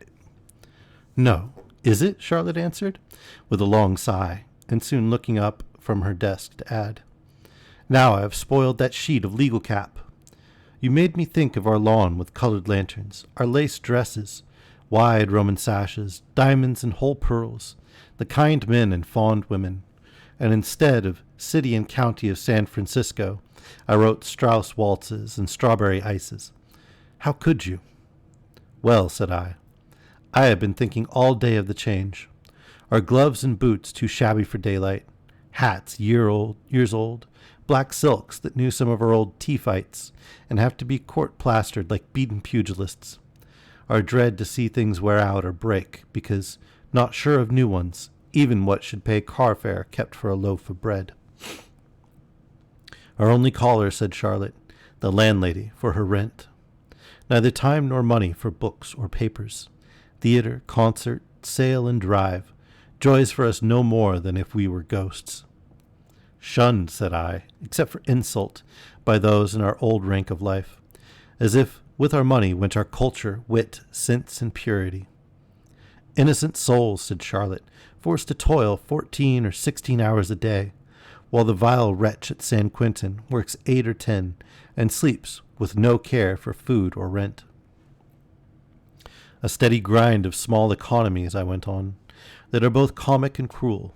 A struggle for 10 cents worth of flour, 1 candle, 5 cents worth of sugar, 75-cent boots, and 25-cent gloves. Forced to think, said Charlotte, of claims due to the unyielding body, and forget there can be joys the spirit needs. That we ever knew sunrise parties on horseback, garden-shaded hammocks at noon, sea sands at sunset, or serenades by moonlight. In San Francisco, said I, we know neither the fireside glow thrown on our old silver-laden sideboard in winter, nor the foreign travels of our summers, nor the red and yellow woods of fall we saw from the marble-lit terrace overlooking our landscape garden, with its lake and Swiss cottage, where the trees looked as if seen through the stained windows of our great library. Outdoors, said she, we see only wind-blown dust or rain. Indoors, we know our work, and an hysterical sort of good spirits. Our past in the East, I said, is gone like a dream. Folks treat us as though with our lost money went our brains. Not all, said she. Only exceptions that prove the rule, I answered. After another hour of quiet, Charlotte lighted a fire, filled the tea kettle, and spread the cloth. We will have a supper party, she said. Elizabeth will be tired and hungry. If we had flour and a bit of suet, I have nearly forgotten what butter is, we could have some griddle cakes. If we had this or that, we could have the other. What will you have? Broiled chicken, custard pie, and citron cake? Oyster soup, quail on toast, and an omelette soufflé, I replied. If wishes were horses, beggars might ride. If wishes were fishes, we'd have some fried. Perhaps Elizabeth will bring something, said Charlotte, as she set a cup of milk and a 5-cent loaf of bread on the table. She was to get some sewing from the Wortleys. They may give her some cake. Don't, I cried. It vexes my pride to take such gifts. Yet I am so tired of potatoes and salt and milk and water. And owing for the potatoes and milk, said Charlotte grimly. Even the $5 Elizabeth will get for playing for the Wortley's children party ought to go. In how many ways? All to the grocer, or for rent, for coal, for milk, or to get dresses dyed, or, oh dear, it is after 11. She must come soon. Ah, here she is. Elizabeth came upstairs, tired and out of breath, with 2 small jars which she set on the table, saying, More frill and no shirt. Pickles and jam the housekeeper gave me. Good soul, she didn't know what a farce it was, that we had nothing to eat with them, that the scent of dinner in houses I passed going there tonight made me feel ill. We laughed, but our voices were full of tears. In the children's lessons today, said Elizabeth, we read, what I felt as they could not, about the pagan goddess of death, Hell, and the realm of the cold storm. Hunger is her table, starvation her knife, delay her man, slowness her maid, precipice her threshold, care her bed, burning anguish the hangings of her room. Oh, don't, I cried. The water boils. Come, we will play it as tea, but we must sweeten it with smiles, as we have no sugar. No one came to see the room, I suppose, said Elizabeth, as we gathered round the table, though I answered the notice so quickly, nor anyone to take lessons. No, said Charlotte. Nothing has happened except that Biddy has sent us some coal and wood. Think of our old servant coming to own this house, and letting us the upper part, swelling round in a big fur cloak and showing us charity. Bah! Never mind, said Charlotte. Her good heart gave her grace to say the fairies sent it. We are lucky to have such a friend. When I have got word that someone will do the work cheaper, this is the last of my copying. We all sighed. Elizabeth, said I thought Mrs. Wortley was to send some sewing by you. Mrs. Wortley, said Elizabeth, did not like it because I played something more than dance music when asked to by one of her guests, and outshone her daughter. So I have lost my place as governess. Aw, hey Alex. Glad you're here.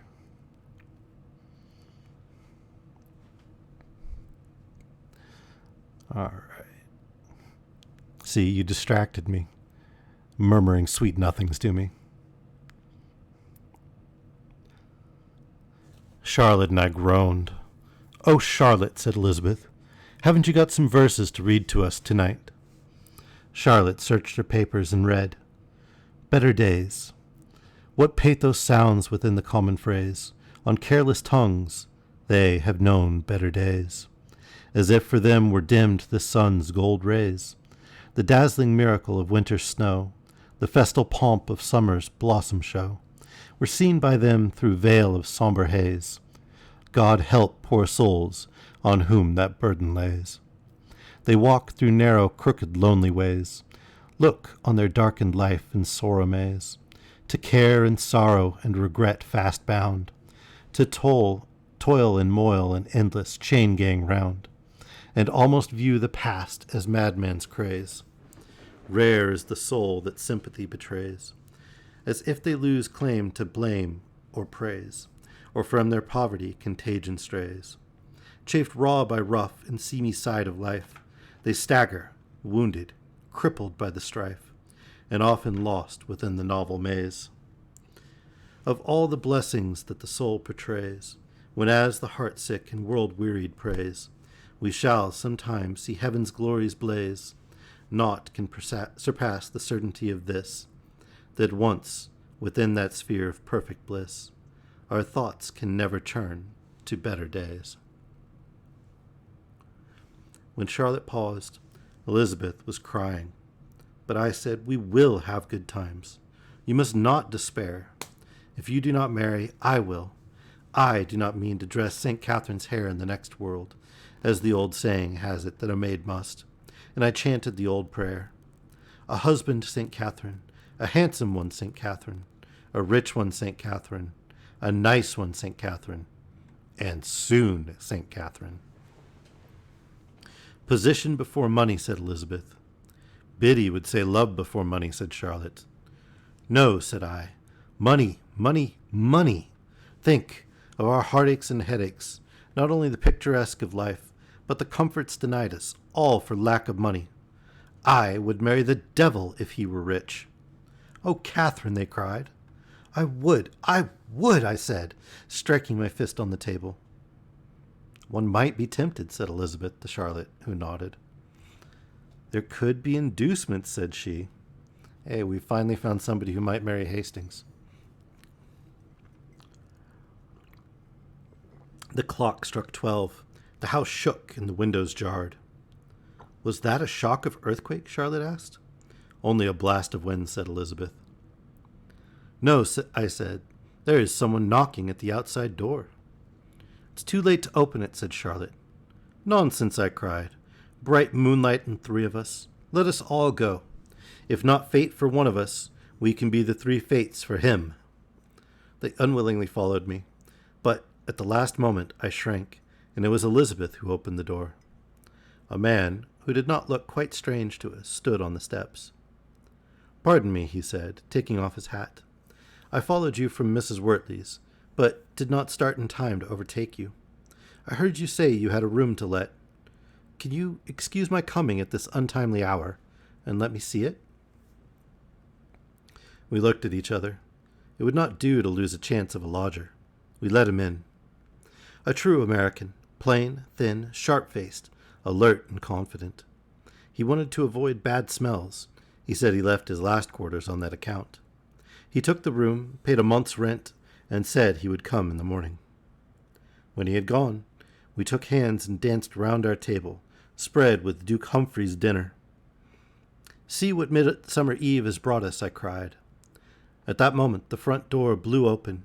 A wild gust of wind tore through the house and put out the light, and as we felt round in the dark, Charlotte said, "There was something uncanny about that man. I am sorry he is coming." "So am I," said Elizabeth, "but I thought I ought not to say so." "I feel the same," I said, "but is it not as uncanny to be without money?" And over a sputtering candle, burning blue, we all nodded at each other like so many doomed witches. I get the feeling that this author was rather fond of Shakespeare.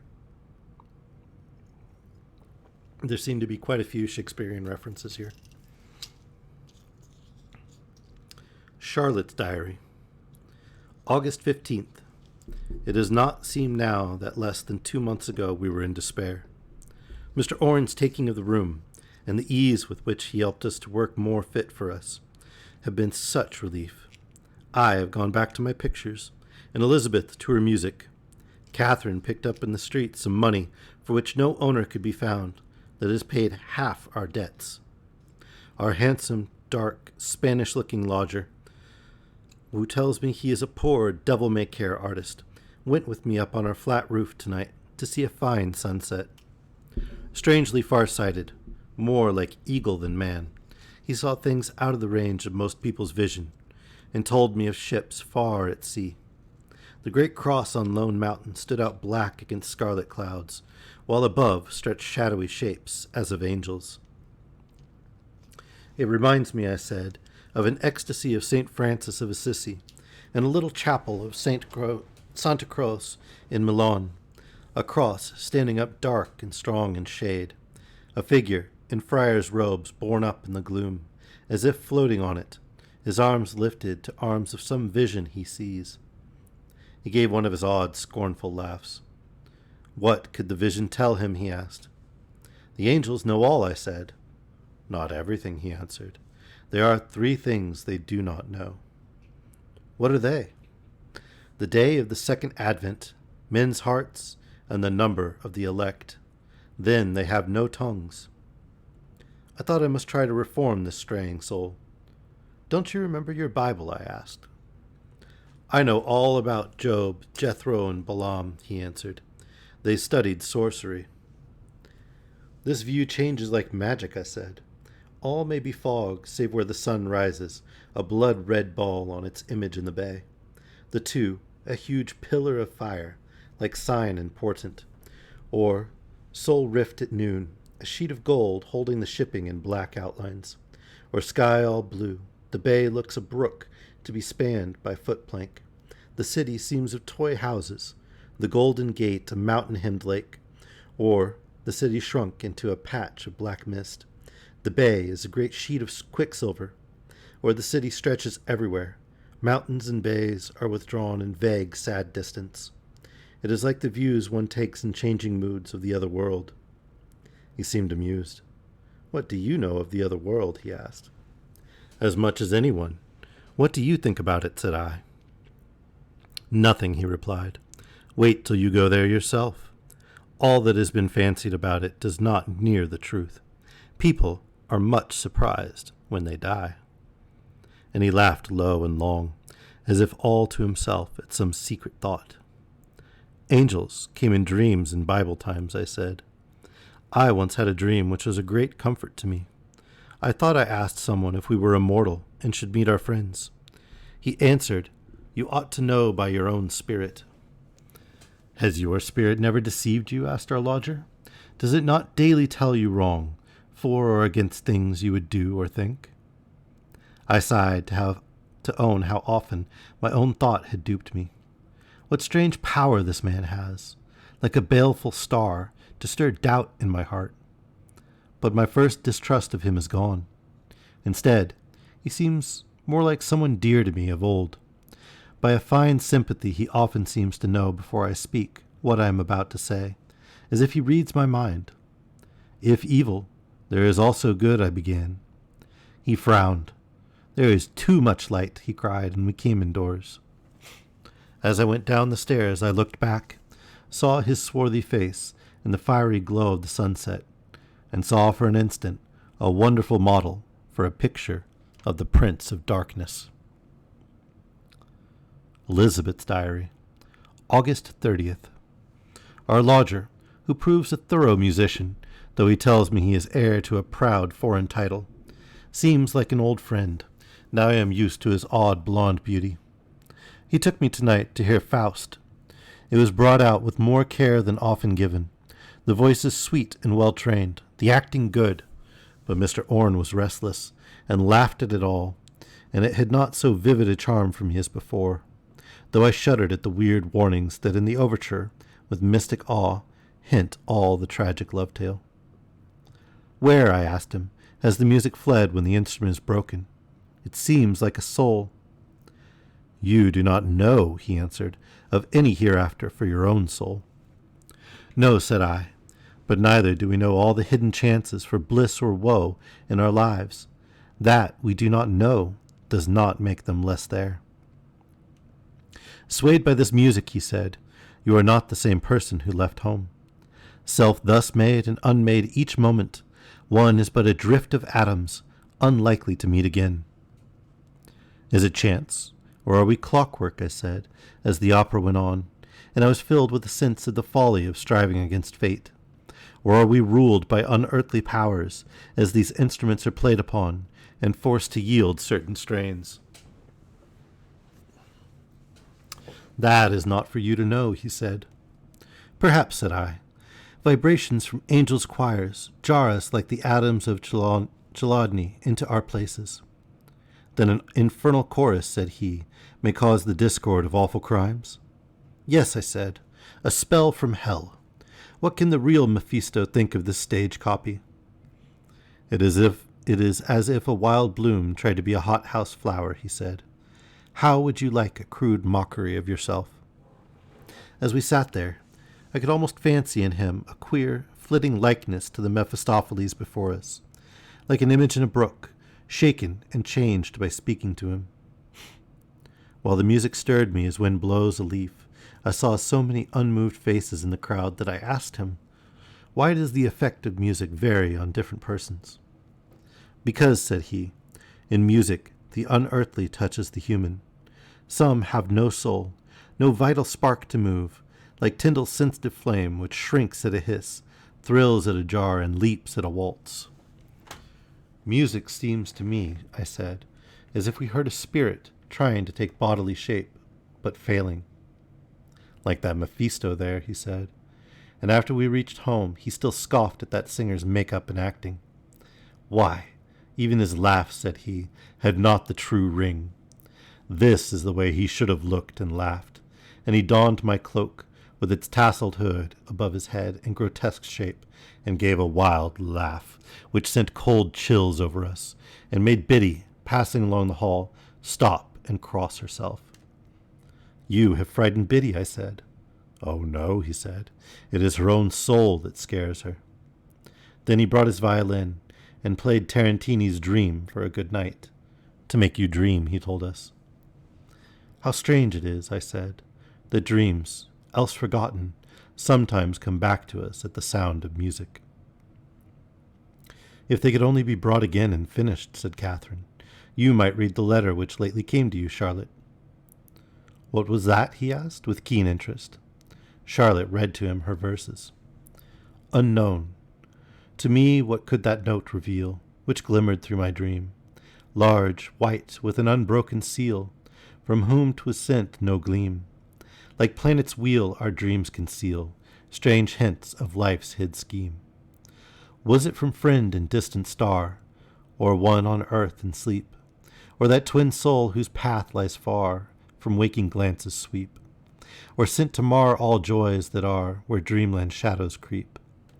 The music score of demon band, or summons to witch ball, or form of compact wily planned, and signed with mystic scrawl, from fairyland or goblin damned, to hold my soul in thrall? Did my good angel send me balm for heart too ill at ease? Perhaps a spray from heavenly palm as a signal of release, or tale of charm in that fair calm to cheer and give me peace? What were its contents, grave or glad? Reply to all I ask, when worn and weary, baffled mad, despairing at life's task, I would have had the reason sad, not wear its iron mask. Was it a message from the dead, of hope or warning sign? Accursed be whatever led my soul from sleep divine, or a note unread in that dream fled, I often muse and pine. Do not open a letter which comes in your sleep, said Mr. Orne, plainly vexed at such nonsense. Evil spirits are as likely to be near as good ones. The world of sleep is their carnival. Charlotte looked pale and startled. Catherine laughed. I do not need to dream, said I. I have other warnings. What sort? He asked eagerly. Oh, a little bird tells me, I said. Take care, said he as he left us. It may be the bird of the Amazon, the lost soul. Biddy gossips. Sit down, Mrs. O'Shane.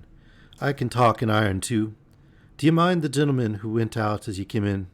He's the strange lodger, though he's been here since June, and it's now the middle of September. He is and always will be the strange lodger. The ladies upstairs are all greatly taken with him, but what they can like I can't then. Him with his club foot, his hair in two curls like horns, his sly, cruel eyes, with small whites to them, his foxy pointed ears and claw fingers. The first morning he was here, I was on the front steps, coming from market, when he went out, and the sight of him made me cross myself. He gave me a scowl that was heart scalding, and he seemed to just melt into air like a flash. He was gone so quick, with his flame-coloured hair and whiskers, like the Judas beard in the garden, his hollow back too thin to cast a shadow, and his feet of uneven size. Sure, God's writing is plain enough. And I'm reading it as written, by the way. It gives me a turn to hear his knock, for he'll no touch the bell. It is no work for them to care for his room. He never seems to have moved anything. They wondered why the pint died in the iron basket in the hall, but I saw him brush by it one day. It was hit that killed it. Then he near crazes me, making the wildest music on his fiddle. It's always the sly lad that takes to playing on that, and there's nothing plain and open about him. The three sisters are charmed with him entirely, but the sight I got of him one night was enough for me, warning for anybody. He had taken Miss Elizabeth to the theatre, and as they came back, he caught her opera cloak and was slipping it from her shoulders to the floor, and threw it over himself with the painted hood up on his head, sticking up like a horn. Oh, what a divil he looked, and I wondered what was in his nose then. And he gave a screech of a laugh that curdled my blood and set my hair on end. Sure, he's one of those ye ought to hate at sight, and ye may know, if ye have much to do with him, you will come to be ready to travel many a hard mile to hear the dirt fall on their coffins. Even the cat there knows more than the three women. Grave and still as she is, she knows what bad spirits have power at Midsummer Eve, and that was the night the queer men came. I tell you, I think he's sort of bewitched the sisters. They even think they are with him when I know they are not. One will be telling me of going to a concert with him the same afternoon. Another says to me she was walking with him, and the other will speak of his being with her here in the house. They are not much better off than before he came, but they think they are. Lone, worried women take odd notions. They are just out of their heads about him, and they'll come to grief, mind you. Mind you, he who eats with the devil has need of a long spoon.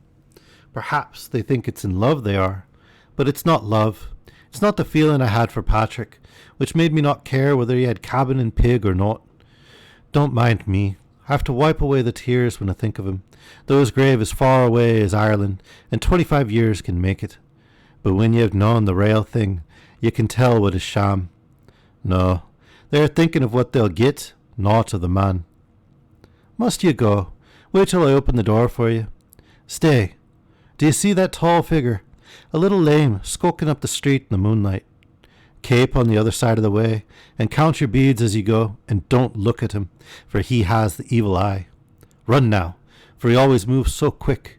I can think of nothing but what I once heard the priest say in a sermon, and I beheld Satan like lightning fallen from heaven. Charlotte's Diary, September 30th. Today, Mr. Orrin took me to the park to see the Victoria Regia, like a bit of a sunrise cloud. He bought me a bouquet, but the heat of his hand withered it in a moment. He is so odd, darting here and there.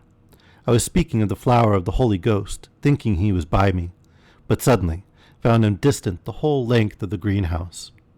When we came home, he drew the great lily with one or two dashes of his pencil. But, though a true copy, I thought the outline bore, too, an odd likeness to an elfin face, but he talked me out of it. Though St. Cyprian saw the devil in a flower, you need not, he said. You work so quickly, I replied. It makes me think of the devil's crucifix, painted by 2 strokes of his brush in the convent of the Capuchin friars at Rome. He did it for a soul bound to him, and the soul was so struck with its heart-rending truth that he made the sign of the cross and got free. It is well known, he said, the devil would be an artist. Is art an evil power? I asked. Dr. Donne, said he, preached before Oliver Cromwell that the Muses were damned spirits of devils. No one can mark where the presence of evil comes and goes.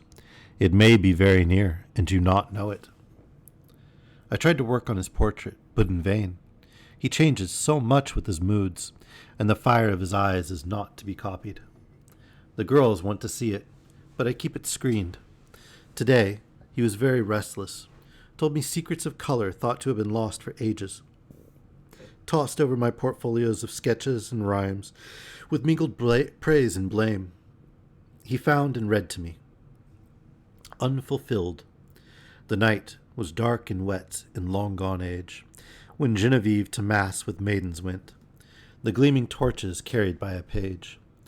Through gusty wind and rain were quickly spent. She touched them, and again their ruddy glare shone on the pious souls who wandered there. No fire of this world, thus the legend ran. 'Twas her same force celestial that could snare the secret thought of man. Upon the gilded tomb of Genevieve, in church of Saint Etienne du Mont, the quaint with airy stare from shadowed aisle to eve, behind a gold grating lies the saint. Forever tapers shine, who buys one tries to send some earnest prayer to paradise. Ah, long I watched its eager changing flare, as hands raised, palm to palm, point toward the sky, my burning, burning prayer. Wind shaken, like my thought that bold aspired, it paused, drooped, fainting, rose again, implored, while I, like frantic moth, all my desire, cast on the flame that yearningly adored. Around my sacred hope this aureole became a steady beacon for my soul, and through long years of darkness and despair, its cheering rays athwart my care would roll, my glowing, glowing prayer. At last, like smoke wreath poising over flame, the shadow of my hope loomed just in view, but floated off, nor ever nearer came. Was it within my sway for joy or rue? Who shall define the bounds of will or fate, man's choice or hand of providence debate? To lose it was to see hell's lurid flashes, and heaven is to find there incarnate my prayer that burned to ashes. The strange smile that curled his lip made me in despair throw down my brush. There the Catholics are like the followers of Confucius, said he, who think what is burned rises to the next world.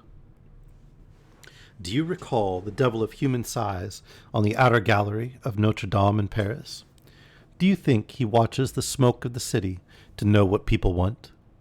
Eastern tales are nearer right that keep him in ruins and desert places.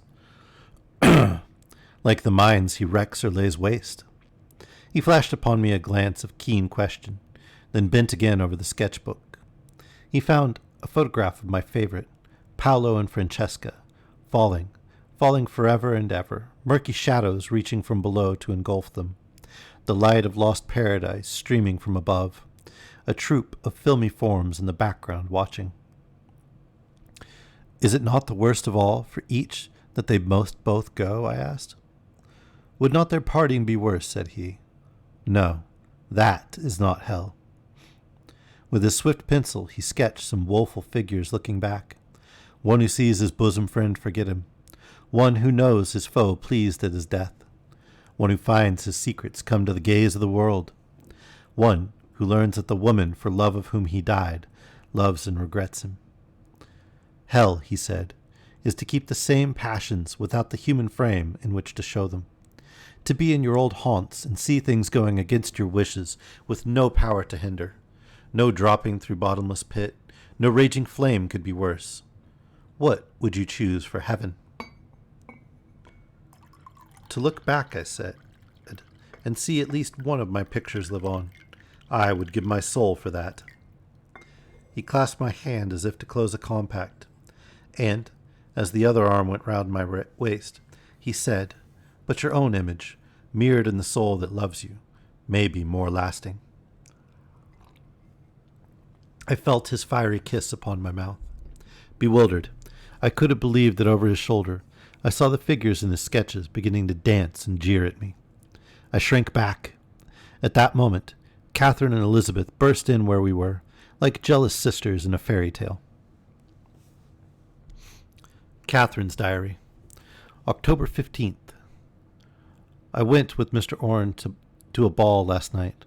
The girls helped me dress, and each lent of her best, but I was so dazed with the strain of trying to look gay, while dulled by the vain struggle to feel well in our old worn things, that all the hours I was gone, though I seemed to see rich robes of Flanders lace and Genoa velvet he had sent for me to wear. Yet I was mindful how Elizabeth had warned me of some carefully darned lace that would not bear a touch, and Charlotte had dyed an old sash ribbon and painted flowers over stains, and we had all sighed over the whole. But here I was, as if in a leaf far back in the book of my life, in full dress once more, whirling with a rich and gay escort down a long hall of dancers, the band playing the Lucifer waltzes, my partner booing me clear of the crowd. He seems to know everyone. He was nodding right and left. I would cry, "Why, do you know him?" "Intimately," he would answer. And once, as he said so, the voice of a passing dancer reached our ears and made us smile. The devil is nearer a man than his coat or his shirt. He slipped on my finger a ring set with an opal of occult power and mystic fire, like the lurid light in his eyes. And when I said, "I like a pearl with a soul in it," he replied, "That is its very charm for me, the soul in it," looking at me as if he could will my very soul from me. I heard people groan that the supper was gone, but he brought me dainties in plenty, and unlike what others had found. I heard him jesting in many languages with this or that one, well known and liked by all. He told me he had just made a fortune in mining stocks. As I sipped and played with my spoon, caught the witch gleam of my opal, felt pleased with the fine mesh of my laces, the shadow and glow of my velvet, I felt that to gain all such spendthrift wants of mine would make heaven of earth. Then the man went by who had quoted Luther. Was the devil so near? Who was our strange lodger who filled my mind with such wild thoughts, like an evil planet drawing forth all the bad in my nature? Then I forgot my doubts in the swift whirl of music and dance. As we stood on our steps and he searched for his latchkey, I watched the fire of my opal, burning like a will-o'-the-wisp in the moonlit dark. "It has a weird life of its own," I cried, and, fearing my sister's eyes of wonder and envy, "Take it," I said. "Not without you," he answered, bending over me, and a sudden, brief kiss scorched my lips. Then the girls who had sat up for us and heard the carriage had opened the door and swept us upstairs with them. I could have thought them jealous by the way Charlotte cried, "You look changed in some way, like a shining spirit against a dark cloud." And Elizabeth added, "It does not matter much about your dress after all." I stood before our bureau glass. It showed me the darned lace and dyed ribbon with which they had dressed me. Had I imagined my fine things? Perhaps I had but fancied the ball, the lights and music, and my lover. The ring was gone. And then the next I knew, they had undressed me and put me in bed, and Elizabeth was cooling my head with damp cloths, while Charlotte was fanning me, and I heard them murmur together as if far off. What did she mutter about a ring set with a spark from hell? Elizabeth asked, and Charlotte answered, that she was sealed to Satan.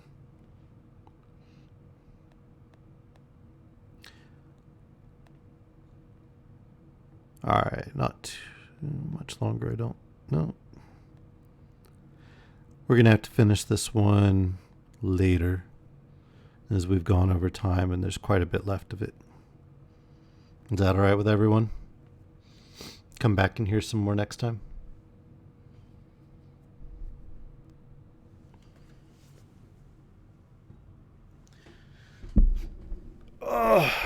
So, how does this author stack up to Mr. Lovecraft and Mr. Hodgson? What do you guys think? You like her? Me too.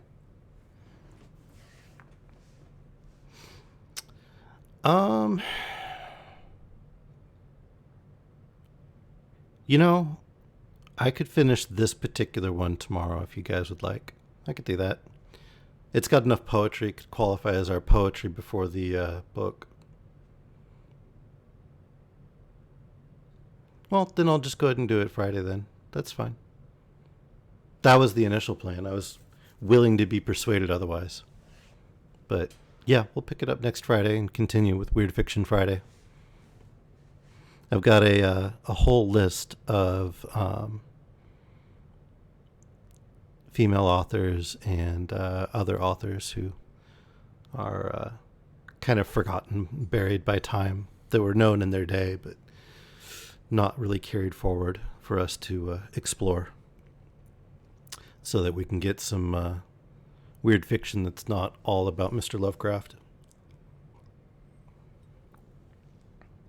I hope everyone enjoyed. Thank you so much for coming out. And if you did enjoy, pretty please click that follow button. We are trying to get to 75 followers by the end of the month. Close out the year with 75. That would be amazing. I enjoy it, JMath. I really do. This is,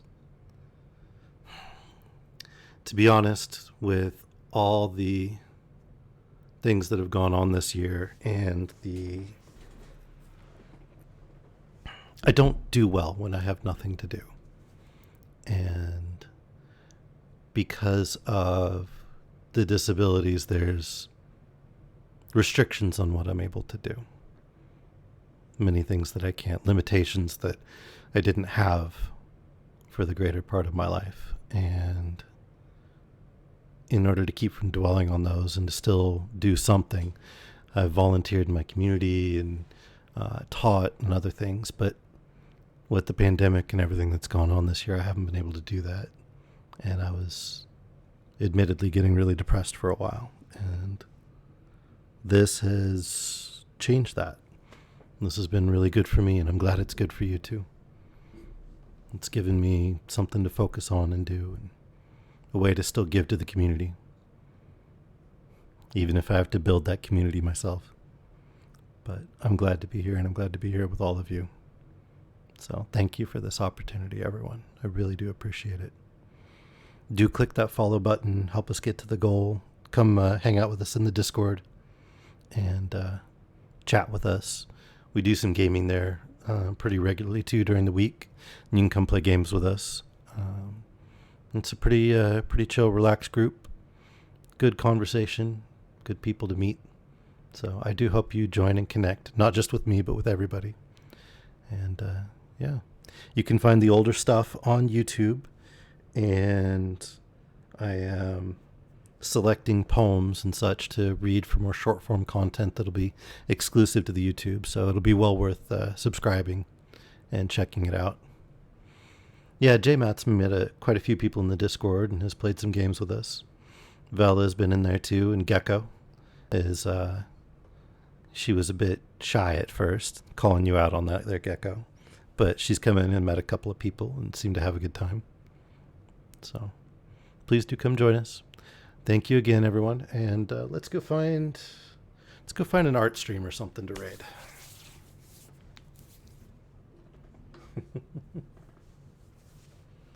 All right. Do we have anybody we know?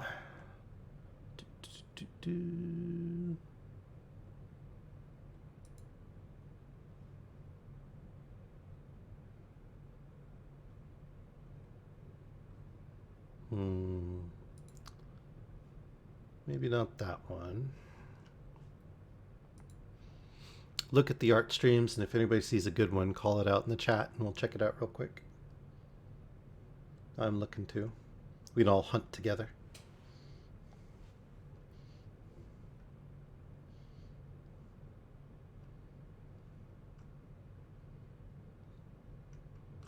Did I scroll past them? That's Beauty and Body Art. Not quite what I was looking for. There it is. Went right past it.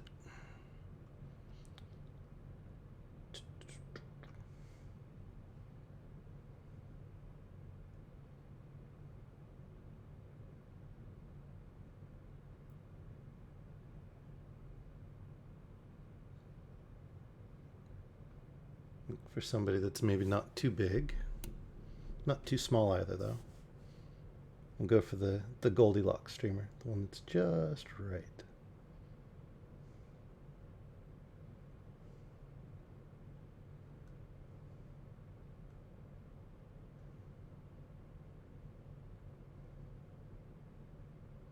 I admit I tend to try to avoid the anime and the miniatures. I am maybe a bit of a traditionalist looking for paint and canvas.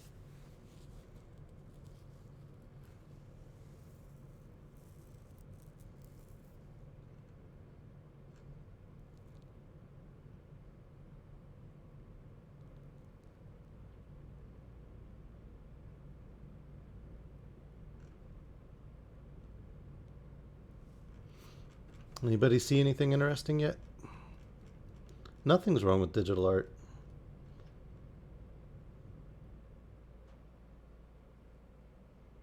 Nothing at all.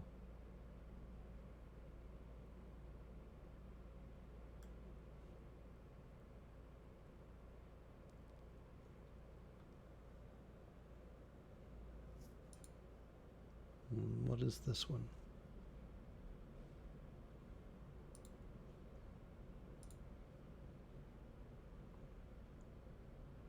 I'm checking one out real quick once the advertisements go away anyway. Anytime now. I'm so glad that I didn't go affiliate and you guys don't have to suffer through these pre-rolls.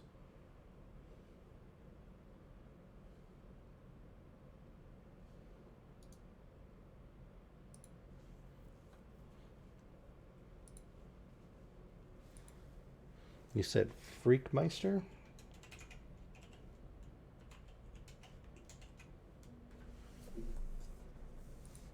Check that one out. And this one's kind of pin art.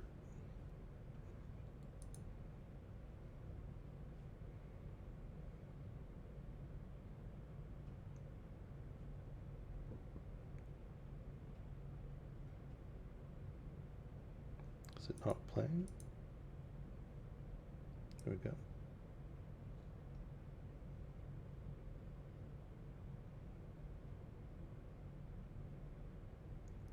Oh, I mean, right, but Bob Ross isn't really a streamer. It's just pre-roll recorded stuff. All right. So the dog is awesome, and then there's also Clear Cadence, who is drawing Tim the Enchanter from Monty Python and the Holy Grail, and doing pen and ink with somebody else. So, what do you think? Freakmeister 1 with dog, or Clear Cadence with pen and ink? Bob Ross is awesome, but he has passed away, and it is somebody rolling pre-recorded stuff. I'm looking more for a live streamer, personally. So, Clear Cadence or Freakmeister? First 3 votes, and I'll pick that one. We won't wait for a majority. It's the first 3 people to pick in favor of one of them. All right, 1 for Freakmeister, 2 for Freakmeister. Can we get one more? Dang is not dog. Not outvoted yet. We're waiting for a third. JMatt said pen and ink. Okay. 2-1. Need 1 more for dog, or 2 more for pen and ink. Going once. Going twice. Sold. We're going to go to the dog artist. Freakmeister it is. Sorry, Sparky, a little too late.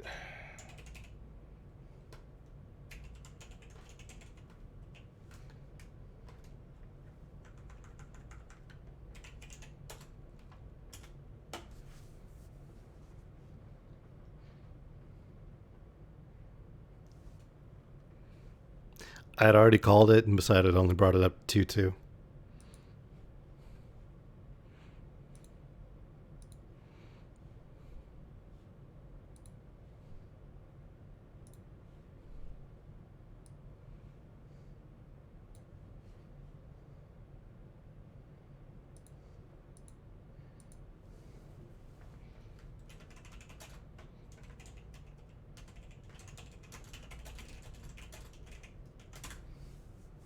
All right, I'm going to go ahead and in the stream. I'll chat with him for a little bit, and then I may see some of you in Discord.